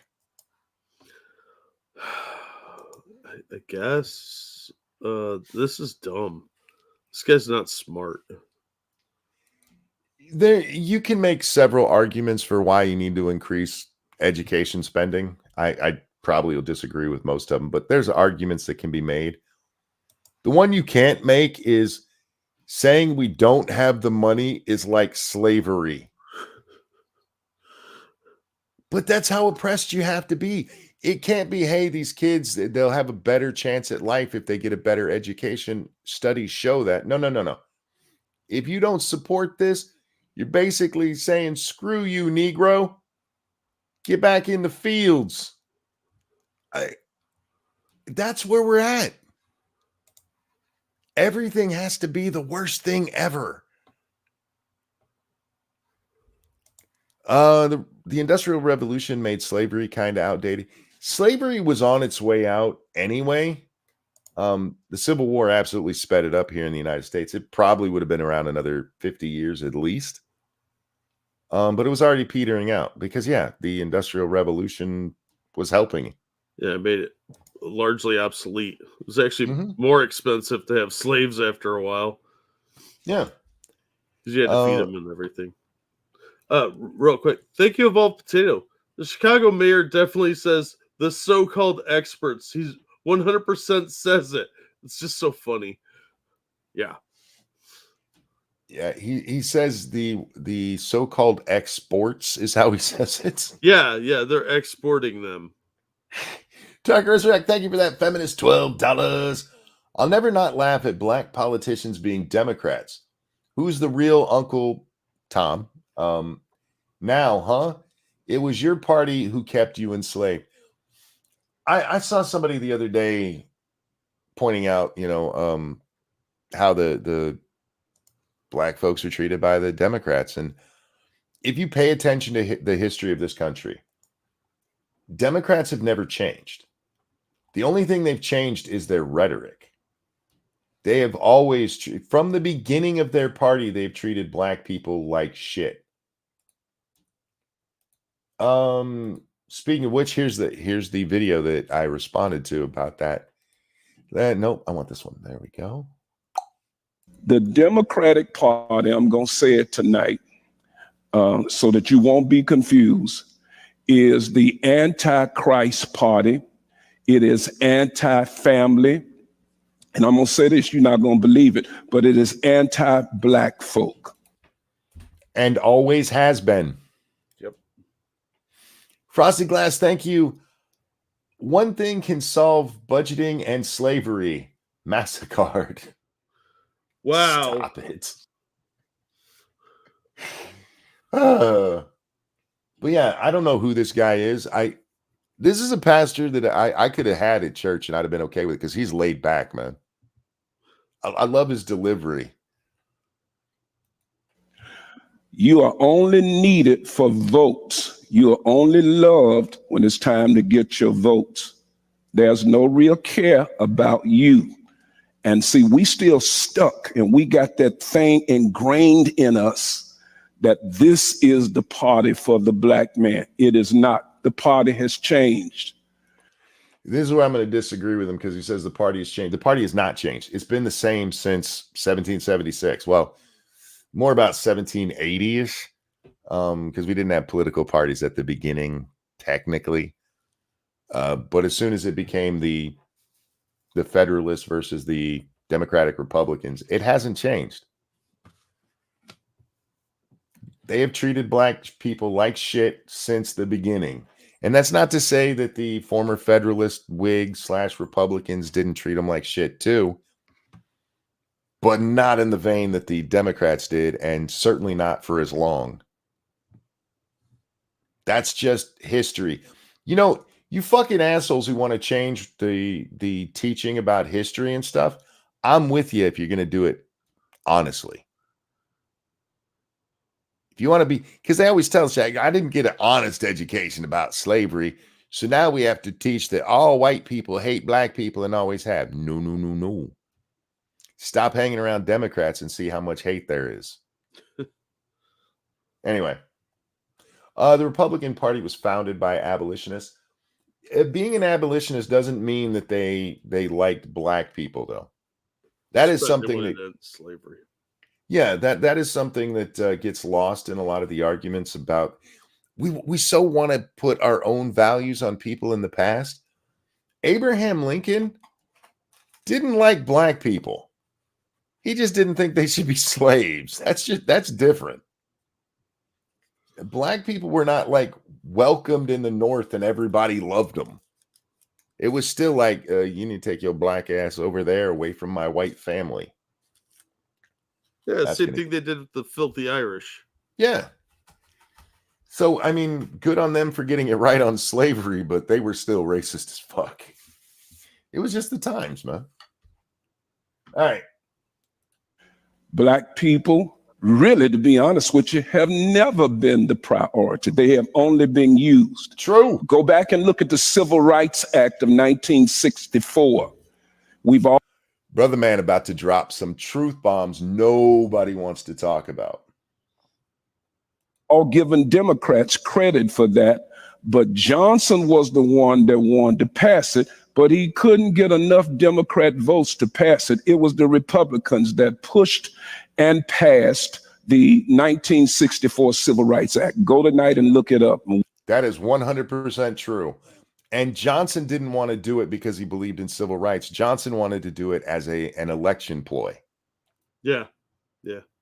Because he hated black people. He dropped the N-bomb a lot. Johnson was racist as fuck. But he knew that he could get votes that way. Yep. And yes, it was the Republicans who pushed the passage of the Civil Rights Act.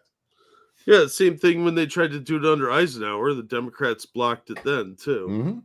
Because they didn't want Eisenhower to get credit for it. Yeah, the Democrats have always been racist. I cannot stress that enough. Oh, it's funny watching people freak out about Elon, man.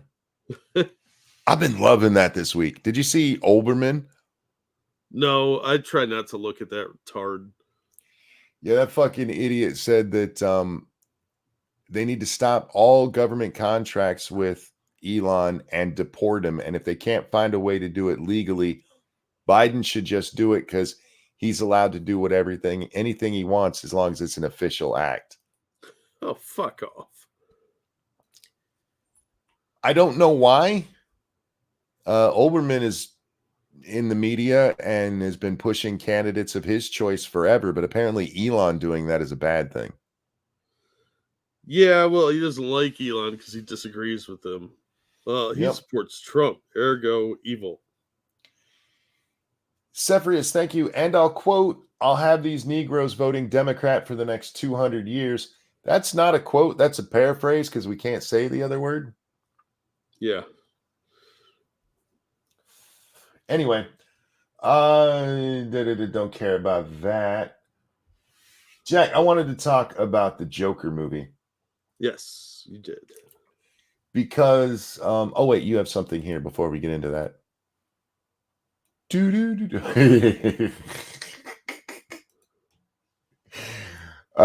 This is the thing you were mentioning earlier. Yeah. For those who can't see it, it's a circular thing with Kamala and 60 Minutes in the center. It says, I blame Trump. I asked a question. Incoherent statement. Joker laugh. In fairness, she only Joker laughed during the Liz Cheney part of it. Frankly, it would have been more coherent if she did cackle more, because it would have stopped her from saying the stupid words. Yeah, it's sad when your goofy laugh is probably going to save you. So, I don't know. It's ridiculous. Yeah, that one's definitely worth sharing. Yeah, but to Joker 2, I mentioned Megalopolis the other day, and it's a movie I have no interest in seeing, but I've been fascinated by the reaction. And the same thing with Joker. I know a lot of you guys like Joker. I wasn't really a fan of the first one. I don't like the gritty, for reasons that it's Hollywood in 2024. Why are you trying to make it look like the 1970s? I hate that look. It was an ugly time. And yes, there is entertainment I won't watch because of how it looks. Wizard of Oz. So much hate in your heart. There really is. But I've been fascinated by the reaction to Joker 2, because even people that you would think would be more liberal and kind of into the artsy fartsy shit have been saying this is a movie that was clearly made to show disdain for the original audience. Like, they're openly antagonistic to the people making Joker 2 are openly antagonizing the people who liked Joker. And that is weird to me. But when you consider the director who made this movie openly hating comic books and comic book movies, and he's picked to make the Joker movie, it kind of makes sense. This is just an asshole who hates anybody who likes things. You ever know people like that? Oh, there's tons of them, dude. It's like, oh, that's popular. I can't like it because other people like it, so it must suck. Yeah. The permanent contrarians. Yeah. Joker kind of mediocre. I understand why people like it. It's just not made for me. And apparently it wasn't made for the people who like it either. I don't know how much you know about the plot, and I'm not going to go into it. I do know the plot because I don't give a shit. It's really dumb. Yeah, it was a sequel nobody asked for, never should have been made. But because the director had such a burr up his ass about the original audience liking it, he's like, I don't want those people to like it. I gotta make a sequel. Doug Resurrect said the director wanted people to hate the Joker. He hated that men could relate to Arthur in a way. Yeah, in trying to make a video or a movie, basically an anti-comic book comic movie, he inadvertently picked up a lot of the Trumpian crowd. And it wasn't just Trump supporters who liked it, but that's what really drives him nuts about it. Yeah, it's not knowing your audience and not realizing that disaffected people will gravitate toward things about disaffected people. Yeah. Much like it's like the Holden Caulfield effect. You know, if you've ever read Catcher in the Rye, that book fucking sucks. But people that are on the fringes and feel a little out of sorts and not really fitting in, they love that book and probably should be on a list somewhere. If you look at the time that Joker came out, because you mentioned, disaffected people related with that character. There was a lot of people at that time who maybe not themselves felt the way that Arthur does in the movie, but who could see it going on around them, who could see, people getting away with being horrible folks to the downtrodden. Yeah. And it's just amazing to me that he didn't put that together. And I don't know how a studio greenlit this script. You have this surprise sleeper hit, which I still don't understand why they called it that when it was a Joker movie, but yeah, well, they thought it would only appeal to a limited crowd for some reason. you get this hit, and then you're like, you know what the greatest follow-up to this would be? Let's shit on the entire legacy of it. Yeah, let's not only destroy that movie by creating a shitty sequel, let's shit all over the people that went and saw it, and then we'll likely see this one. Yeah. And it was bad enough that they tried. We were asked before this what we thought about, them making it a musical and all that. Based on the trailers, I really didn't have a problem with it because I'm okay with directors taking chances on stuff. And some of my favorite sitcom episodes of the ones that I like are the musical ones where you're like, this doesn't even belong in this show, but it worked. So until it comes out, I really do think you have to be kind of skeptical of too much criticism. But then when it does come out and it's just trash, one of the biggest complaints I've seen about it, Jack, is that the music, they don't even work it in a way that makes sense. Have you ever seen Moulin Rouge? A long time ago. The music in there, most of it is pop music, but they work it in a way that actually fits with the story. Like when they sing Roxanne, it's literally talking about the life of a courtesan at that time. That song fits. That song is about a whore. And so as they're talking about the whore, you put in the song about the whore. If they'd put that in when they're, talking about going to dinner, it wouldn't fit. And from everything I'm hearing about this movie, the songs just make no sense where they are in the movie. It's just like they're like, hey, we need a song now. I mean, that's not real surprising. I get the impression this guy accidentally made a hit, and it hit that nerve like Taxi Driver did, where they're not sure it's going to be a successful movie. They're a little unsure about everything about it, and it just somehow becomes a hit. And they're like, oh, wait, we didn't want to inspire these people. Yes. So when they went to make the sequel, the guy's they gave him more control, and he ended up making a really bad movie because he's a bad director, producer, writer, whatever. So they end up taking a big steaming shit and making Ghostbusters 2016. Have you seen Paul Feig out there? It was just Trump supporters who ruined Ghostbusters. Yeah. You're dumb, Paul. Just accept it. That movie sucked. What ruined Ghost? You could have had, even with the all-female Ghostbusters, you could have made a decent movie. Yeah. Instead, you decided you didn't have to write a script. Apparently, he used to cry on the set a lot.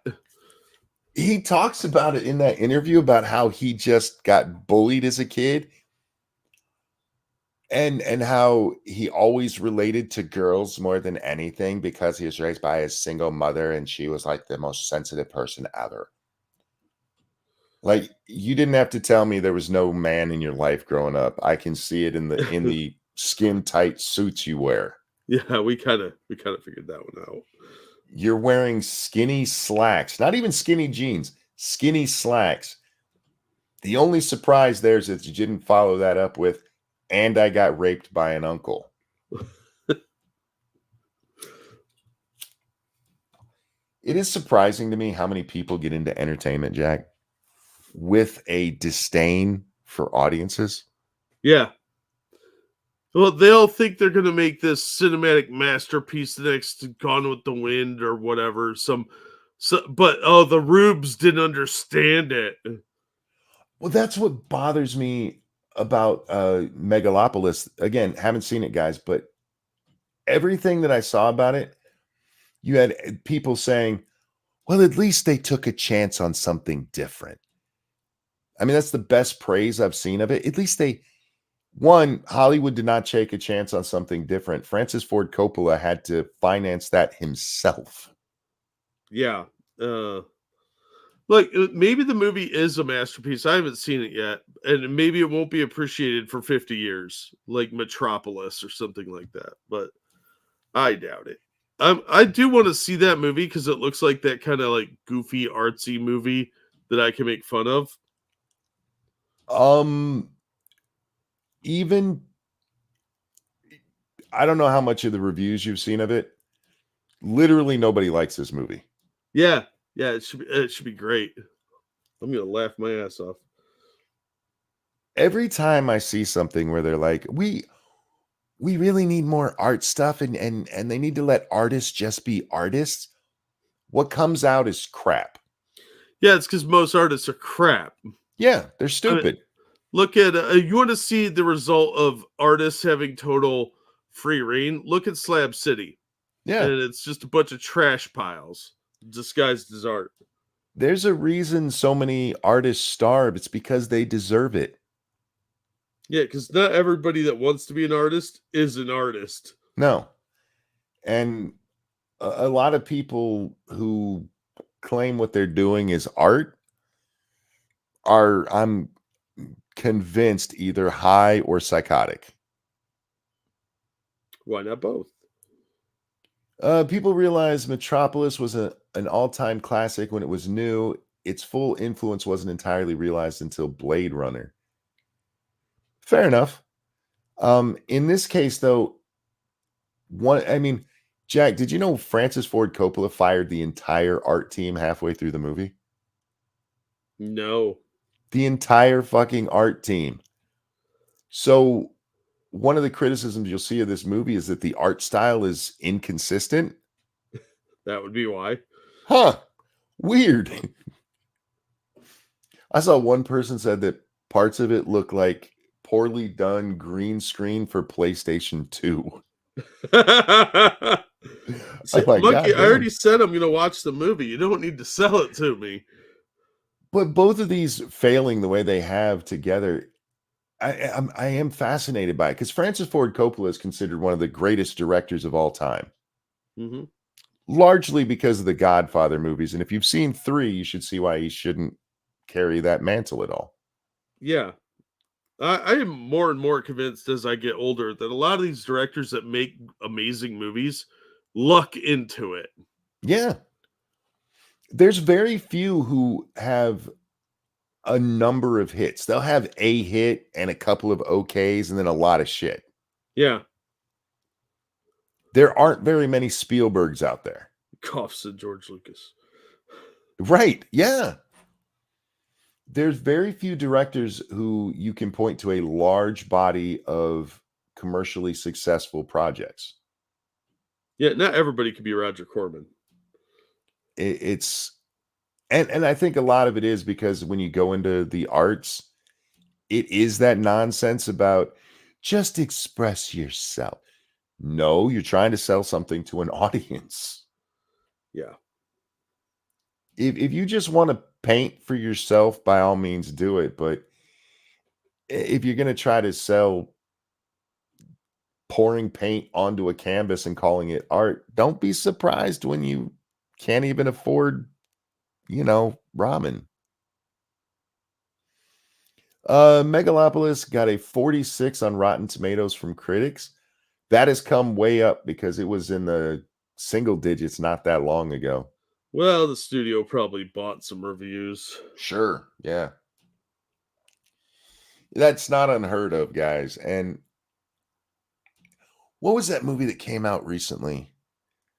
Maybe it was a TV show. One of them, the reviewers were all giving it 3 out of 5 stars over there on Rotten Tomatoes so that it was still getting positive ratings. Even maybe it was 2.5 stars, but none of their reviews actually reflected, hey, you should watch this. Yeah. Well, that's the problem I have with Rotten Tomatoes is it seems to be easily manipulated and full of inconsistencies. What Rotten Tomatoes just proves that critics don't know what audiences like. No, because critics are a bunch of elitist douchebags that can't make films. They're the type of people that failed at film school and now review other people's work. Rings of Power season 2, Monkey. Is that what it was? Probably. I that one, it doesn't sound right that's what it is, but I wouldn't be shocked. Critics have never been like that. It's why the Oscars, the picture of the year is rarely the highest grossing movie of the year? Because the artsy types, like, that's not real art. People like Star Wars. What's wrong with them? That's a movie, not cinema. Yeah. And I hate that uppity bullshit. You're making movies for people to watch, theoretically. No. See, they're watching the wrong things. They're watching entertainment, not art. I like Siskel and Ebert when I was a kid. I've never cared for movie critics because since I've been old enough to pay attention to them, I haven't agreed with them on much. Yeah. Well, they're watching it usually as an artsy fartsy douche and not Mhm. somebody that just likes to watch movies. Yeah, they're always looking for the avant-garde. The audience isn't, though. Yeah, there's Even- select audiences for that stuff, but they're not the majority. No, and that's not what it should be for. And I don't know who got to decide that that's what movies should be for. The original silent films weren't like amazing social commentaries. Yeah, I mean they had a few, but they weren't. The majority were not, and that's the problem. Is you got a bunch of elitists making like, oh, well, we're going to pick these for you, you rubes. Yeah. And it's gotten to the point, like, especially when it comes to awards and stuff, you can guess what films are going to get awards. Oh yeah, Are there downtrodden black people and an abused wife in it? It's going to get an award. yeah. Is there a girl boss overcoming? Going to get an award. Never, hey, did audiences really like this movie? Audience stupid though. They're a bunch of dum-dums. Real quickly, thank you, Tyrai. Fritz Lang's Metropolis was ahead of its time in sci-fi, and the story is very relatable. I watched it during the 2020 riots because there were people burning down their own homes and businesses in protests. I enjoyed the 80s version with an 80s pop music. Yeah, the original is actually supposed to be a socialist message because they wanted to represent the underclass uprising, but it's not as clearly defined because it is a silent film. So you can interpret it in many different ways. But it is definitely one of the best German films to ever come out. Fritz Lang was a really good director. And it's a shame he was a fucking communist. But I do love that movie. It's a great film. What movie are you guys talking about? Fail. Metropolis. No, not you. Talking about Oh. Michelle. Thank you. Off topic. Were you born and raised in South Detroit? No, I wasn't. I was born in San Diego at 7. I moved to Chicago at 9. We moved to Virginia. My formative years were in Virginia. He was born and raised a small black child. Born and raised in South Detroit. You hear a Journey song. I love Journey, man. I kind of hate that song. I don't know why. Probably because it's been overplayed. Yeah, that is probably the reason. Yeah, I still love it though. Faithfully is still my favorite Journey song. that's a far superior song. I'm a sucker for a good ballad, man. Yeah, I even like Steve Perry's Sherry. Oh, Sherry. Why y'all getting me singing tonight? Because they know it works. Journey's a gentleman's band. Journey's one of those bands that I look back at when I'm watching the videos and stuff, and I realize how much music has changed. Not because of the music itself, but because of what MTV did to music. Yeah. Because those are 5 ugly motherfuckers. Yeah. And now it's all pretty people. Their guitarist looks like he did gay porn. Yeah, the MTV really did change things because when it first came out, you could still be ugly on it, but it slowly turned into, just pretty people are allowed to sing. And it does make me wonder how many ugly people never got to be famous and probably deserve to be. Yeah, Phil Collins would not have a career now. No, that's an ugly bitch. Yeah, that dude is hideous.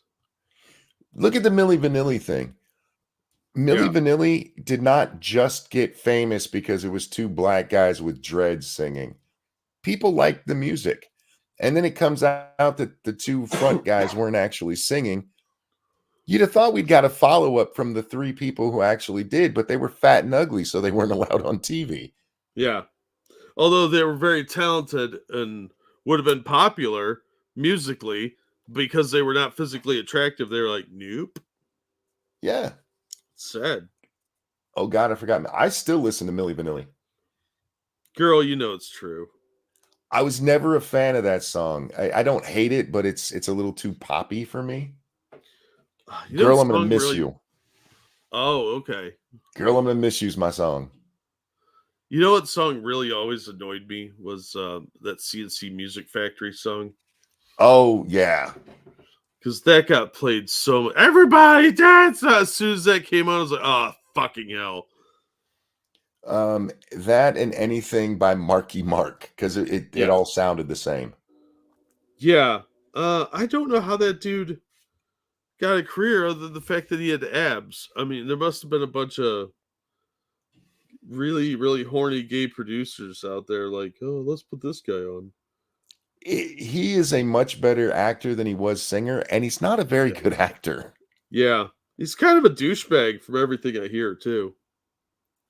Blame It on the Rain. I don't hate Blame It on the Rain, but Girl, I'm Gonna Miss You is far superior to anything else they sang. And I never will forget the day we met. Girl, I'm gonna miss you. Can you hear my voice? It's really bad tonight after yesterday's really long stream.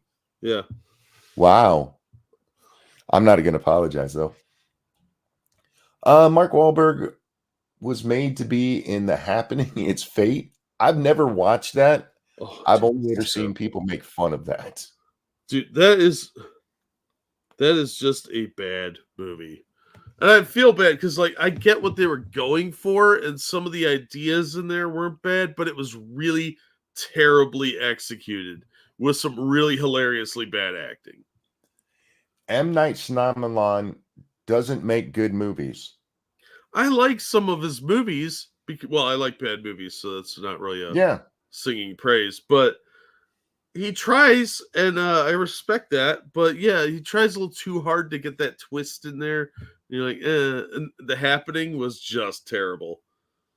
His best movie, The Sixth Sense, was a retelling of a Are You Afraid of the Dark episode that was on Nickelodeon. I would argue his best movie was The Village, but that's me. I know I've seen that. I don't remember it though. It's about a village, a blind girl and monsters. Yeah. Yeah. But it's one that didn't stick with me that long. Yeah, Unbreakable was good. I like that one. Yeah, Jiraiya, I agree. It was a fun film. I'll watch that. Split was good. That was actually probably one of his more technically excellent films. Glass, the ending was dumb. But I overall liked that one. I just thought the ending was really weak. I didn't hate Unbreakable, but the pacing of that movie is way off. It's a character study. It's a slow burn. So it's not really... I mean, if it had been a more of an action movie, I think it probably would have been better off. And I haven't seen the other two. I don't really have... I've never heard anything good about Glass. And Split got decent reviews and stuff, but I was done with it with Unbreakable. That was a fine ending for me, for the universe that it's in. Yeah. What he did with Split, I think he should have stopped there and not made Glass. Lady in the Water was bad. Sorry, Dangerous. The Village is such a stupid premise once you realize how much it has to go into work to make that village work. Yes, that's why you don't overthink it. It's just a stupid, fun movie. I didn't say I have good movie taste. I just said I like that movie. It's so dumb. The Happening made The Room look like The Godfather. I wouldn't go that far, but I have seen way worse movies than The Room. I've heard Old is really stupid. What is Old? people go to the beach and they start aging rapidly. Oh, I've seen the pitch meeting on that one. That's all I've seen of that one. Okay. You trust me, you save yourself the 2 hours. It was, again, I see what they were going for, but it was just really badly executed. It would have made a good Twilight Zone episode. I have found that when it comes to most movies these days, when I've seen the movie, I realize I should have just watched the pitch meeting. Yeah. Because you get the whole thing and the what the fuck moments without having to do it yourself. Yes. Is old like Stephen King's Golden Years, but backwards? I'm not familiar with King.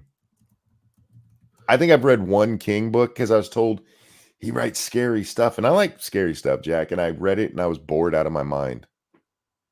Same with Dean Koontz. I don't understand how people get scared reading books. I really don't. You know, you can close them, right? I think it's the thought of what happens in the book kind of haunts you. I guess. To me, it's kind of like reading about sex. It just doesn't do anything for me. I need the visceral experience. I can't just read about it. Oh, Ouija Shark. Cool. I want to see that one. I have seen Shark Exorcist. That was pretty fun. No, Frosted. Old was not necessarily funny bad. It was just kind of like, that was stupid. King writes like he's paid by the word. Yeah, he's got the Dickens Fair. effect. Like, here's a bunch of characters that are relevant to everything. Alexis, thank you. I hate Joker 2. I want my Joker farts to be loud and proud. Now they'll never make a sound again. Whoa, that popped off my screen. For those who don't know, Family Guy's Shawshank Redemption happened to him. I do know this. Like I said, I did read or watch reviews that had spoilers, so I know what happens in the movie. I wasn't gonna watch it anyway because I wasn't, like I said, I wasn't really a big fan of the first one. It's not one of those like Fight Club where I'm hatefully against it because I find it that insulting to my intelligence and it's hella gay. But yeah, just some movies aren't made for everybody. You don't have to like everything. You don't put your book in the freezer like Joey. No, I don't. You just close the book. King writes himself into every book, then adds weird, sexual assault stuff. He really does. A lot of writers are like that. Too many people can't separate themselves from their art, especially these days, man. Yeah, well, most of the young writers have no life experience anymore. They've never done anything except, go to high school and then college. And that's it. That's all they know. So they have no life experience. They have no schema to draw from. They don't hear outside perspectives. So, of course, they base everything on themselves. There's nothing else for them to write about. Well, when I've written, and yes, guys, I have written before. I wrote this one ghost story, and I've actually rewritten it about 4 different times in my life, Jack. And when I had my blog, I was like, you know what? I'm gonna put this out there. And one of the first people who commented on it, they mentioned that one of the characters, they said, "That's you, isn't it?" And it is based on a story that happened to me. I just made it an actual ghost story instead of what really happened, which was boring. Yeah. There was a house across the street from us that was all decrepit and run down, and we were told we were not allowed to go in there. And so we had all of these theories about how horrible it was. We were like 9 at the time. And so we finally go in there. Mom and Dad went into town one day and we're like, "What, we're going in?" You know what happened? Nothing. My brother stepped on a nail and had to get taken to the hospital. That's it. You got tetanus, boy. Yep. He had to get a tetanus shot over that one. But anyway, they said that one character is you. I'm like, well, yeah, but I put me in there because I'm funny. And I don't make myself the main character, Jack. we have main character syndrome in writing today. Yeah, everybody wants to be the hero. No, that doesn't work that way. I put myself in that story, one, because it was about my own experience, but two, because I'm funny and that story needed comic relief. And the scene where he hit the girl on the head with the shovel was just something weirdly realistic about it. The character's just, if you didn't know me, you might have thought that the character was based on Chandler Bing from Friends. It's just a really sarcastic character. And fuck, if you read it today, you might think it was based on like Deadpool. But no, it was based on me. Because I'm funny, Jack. I'm just saying. Yeah. When I do fanfics, they're always self-inserts. That's just how you do. Yeah, it's every fanfic ever. I don't think it has to be that way. I just think it's the nature. Thinking you can write that story better than the person who did it originally, which is what fanfic is. Of course, you're going to be conceited enough for that. I do not like Deadpool. I understand. How can you not like? If you're talking about the comic, I haven't read much of it. I know you're not much of a fan, Jack. No, I didn't like the comic character version. The movies are fun, and I like Ryan Reynolds being a smartass. Yeah, I like the movies. They're fun, but it's not something I'm going to watch every weekend or anything. Based on Chandler, so somebody who cracks jokes that none of your friends laugh at, that is one of the parts of Friends that actually breaks the immersion in it, is that nobody laughs at Chandler because Chandler's the funniest person on the show. Marvel just overplayed Deadpool, and they're a business. You run with what's working. When I was a kid, in my father's generation, it was Spider-Man, Superman, that kind of stuff. Right about the time I hit middle school, the X-Men blew up. They'd been around for quite a while, but they became the thing, largely based on Wolverine's popularity at the time. And X-Men were fucking everywhere. And so Deadpool comes on the scene and he gets everywhere, especially after the movies, because it was so popular. You can always count on corporations to take something fun and run it into the fucking ground. Yep.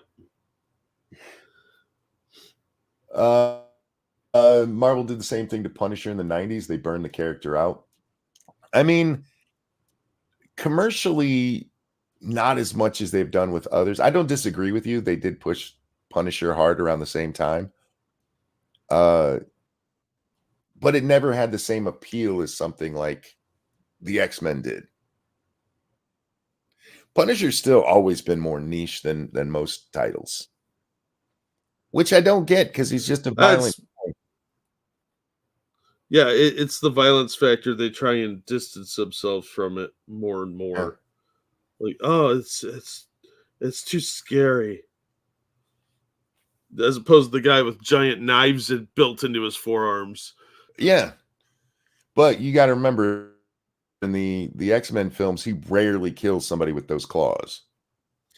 Yeah, it's not nearly as much as it should have been. And they cheaped out on it in Apocalypse because you don't get to see him go around carving everyone up. He kills more than he usually does, but they showed it. Well, his first kill in the movies, isn't it accidental when he accidentally kills Mystique? No. Did he kill somebody else before that? I think so.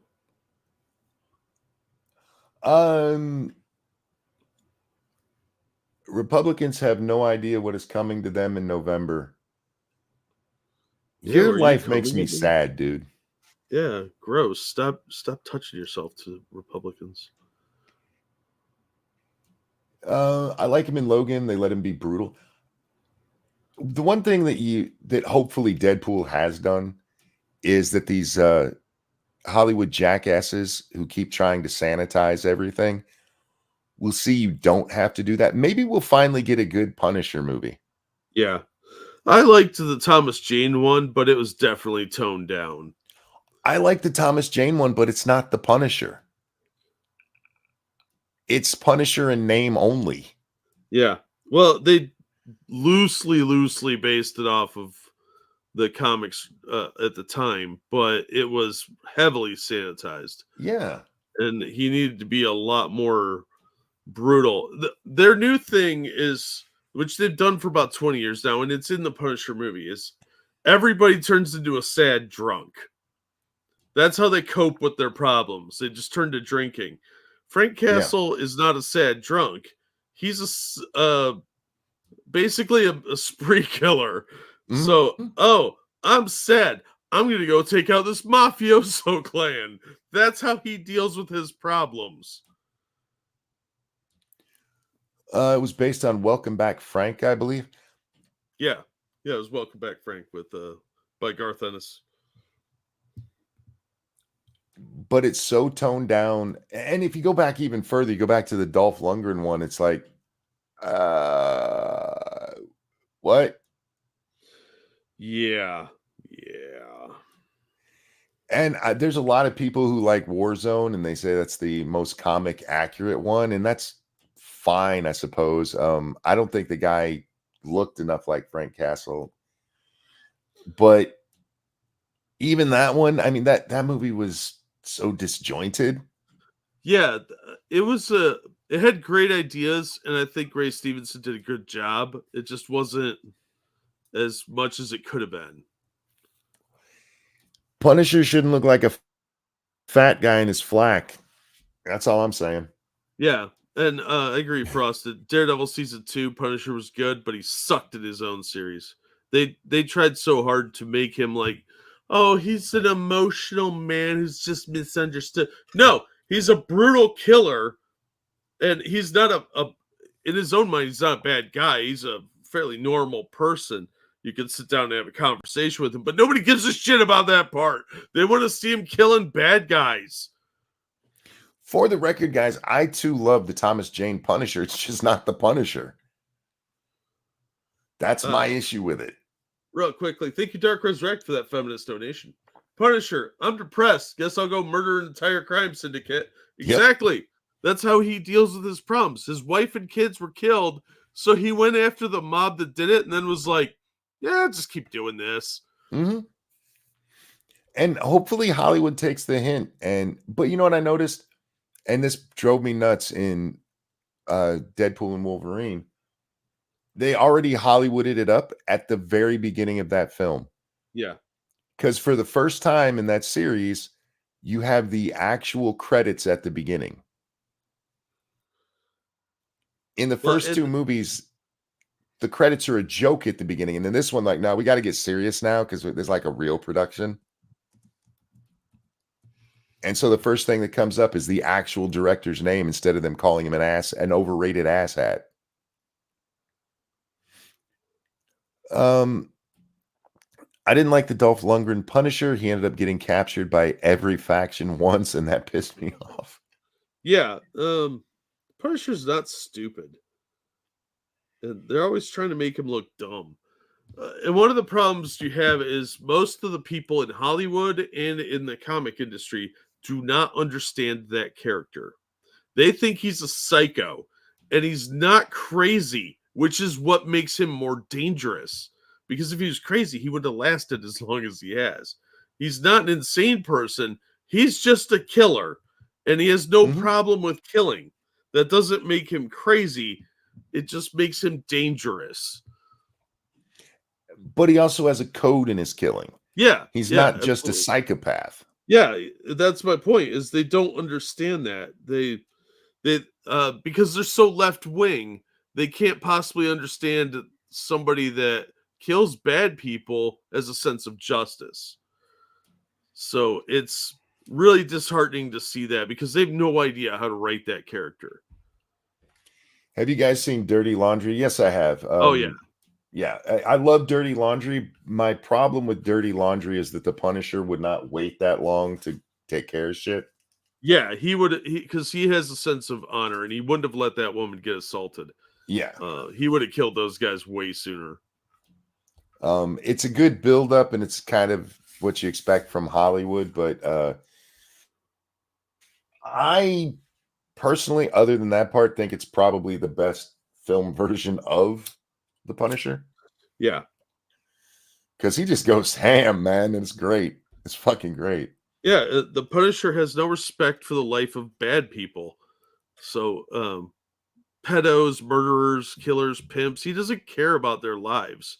They've thrown their lives away in his own mind. So there's not a chance for redemption unless that somebody's trying to redeem themselves. He's let people like that live before, but if they're just out there committing crimes, he's going to kill them because nobody else will do the job, and it's his way of thinking. And these leftist writers don't grasp that concept. And he's not Batman. He's not about vengeance. He's about punishment. Yeah. And those are different. Yeah. Vengeance is seeking to right a wrong. That's not what he's doing. He's just going out there to punish the bad guys. Yeah. Anyway, we're at the wow. I thought we were barely at the 2-hour mark. We're at 2:20, Jack. We get this way when we talk about film and comics. Yeah. Sometimes games. But yeah. I really am fascinated by what's going on in Hollywood right now, especially with the Joker and Megalopolis, because I've never seen reactions like this. I think more people are getting comfortable criticizing shitty films and media. It's almost okay now. I think that you're allowed to do it a lot more than you used to be. There's a weird thing that happens in I don't know if it's all Western society, but certainly here in America, where you'll be allowed to criticize something, and then for some reason you're not. And for like a decade, it'll be like, don't talk about that. And then suddenly you're allowed to do it again. Yeah. That cycles around. You used to be able to criticize bad films, and then if you did, like, wait, you're only saying that because there's a woman in this. Like, no, I'm saying because it's shit. And like, no. But now people are willing to look at things and go, yeah, that's just kind of shit. It's okay. It's all right. Shit happens. And oftentimes it ends up on a movie screen, Jack. Yeah, so true. I hope Hollywood just gets back to fun. Yeah. What's wrong with a good, fun, entertaining movie? Apparently a lot. Well, look what the lessons that Deadpool at least taught Fox was that you could make the R-rated movie, and that gave us Logan, which isn't in the same vein as Deadpool. The only thing those have in common is that they say the word fuck a lot. Yeah. Logan is a very serious movie where Deadpool is a very lighthearted movie. And they both work. They're both entertaining. And god damn, I wish Hollywood would take their own lessons. How can they be this clueless? I don't know, man.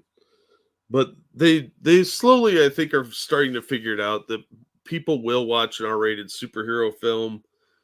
People will come out and see movies that are a little artsy, but not heavy-handed in the messaging. Mm-hmm. And they're tired of this forcing their message down on people crap.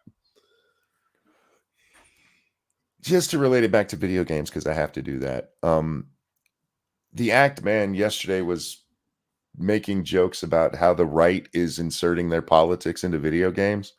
And he's not wrong about that. But I saw somebody respond to him saying that you sound like a cuck lately. What real gamers want is no wokeism in their games. And I was like, all right, wait. If you objectively look at Red Dead Redemption 2, there's a whole shit ton of wokey stuff in there, Jack. At one point, you pilot the wagon that is leading the suffragettes to have a little protest.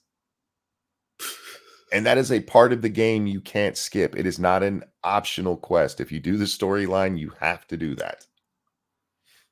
There's one quest where you have to go on a fetch quest for this guy, and it turns out that he used to be a slave catcher. And Arthur, completely out of your control, throws all the stuff that you got for this guy into the guy's fire right in front of him. And then if you want to, you can do all kinds of horrible stuff to him without any penalty to your reputation. Oh, well, I guess it's acceptable to attack certain people. I tied that motherfucker up, put him on the train tracks, and sat there till the train came. But he's not a suffragette. But see, that was the thing. That's what everybody concentrated on when the game came out. Like, ooh, you can tie up a suffragette and kill her. Yeah, but nobody had a problem with the former slave catcher dying. That game is about a cowboy who is in a multicultural gang that picks up a girl boss cowboy. Yeah, what? Yeah, that's what happens in Red Dead 2, and everybody fucking loves it. Real gamers don't want any wokeness in their game. Go fuck yourself. They just want it to be entertaining. And Red Dead 2 is entertaining as fuck. You can put that kind of shit in a game if you don't beat people over the head with it and fuck up the gameplay, fuck up the storylines, fuck up just the code and have a game that's broken. I don't remember the girl boss. You don't remember Sadie? How'd you okay, maybe you didn't realize that's who I was talking about because you couldn't have played Red Dead 2 and not know who Sadie is. Oh, you might have blacked out Sadie and be like, fuck that bitch.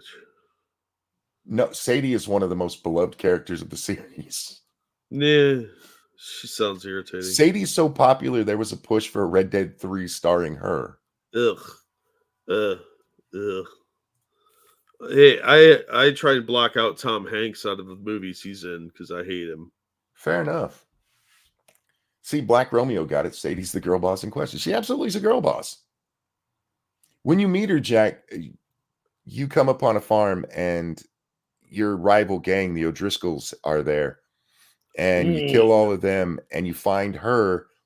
They've been raping and torturing her after they killed her husband and came in and took over her house. Oh.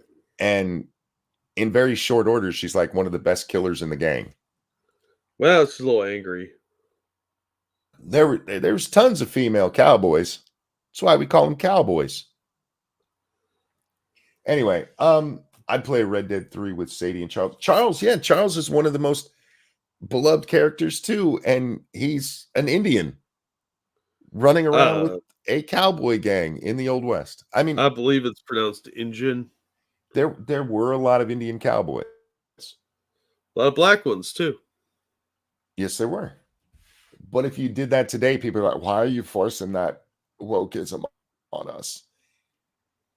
Lenny's a black cowboy. Absolutely. Did he live off the fat of the land?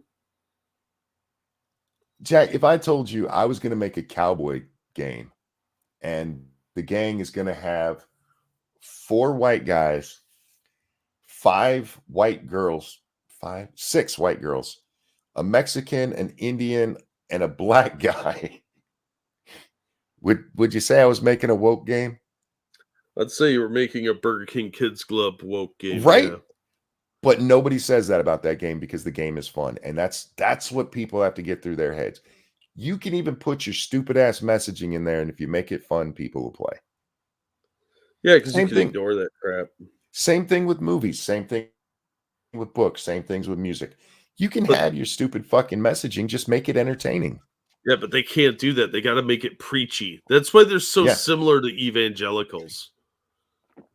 Oh, you're right, Romeo. Charles is Indian and black. He's half. Yep. I'm just telling you, man. It's I'm so tired of this shit. Yes, there's obvious cases where you're like, oh, this is just woke nonsense. But the idea that say real gamer to me one more time, motherfucker. I was gaming before you were born, I promise you. Real gamers don't do that. Fuck you. Real gamers vote for Harris. Yeah, it's fuck off with that real gamer shit. Oh, you only play phone games? You caught the game part of that, right, dumbass?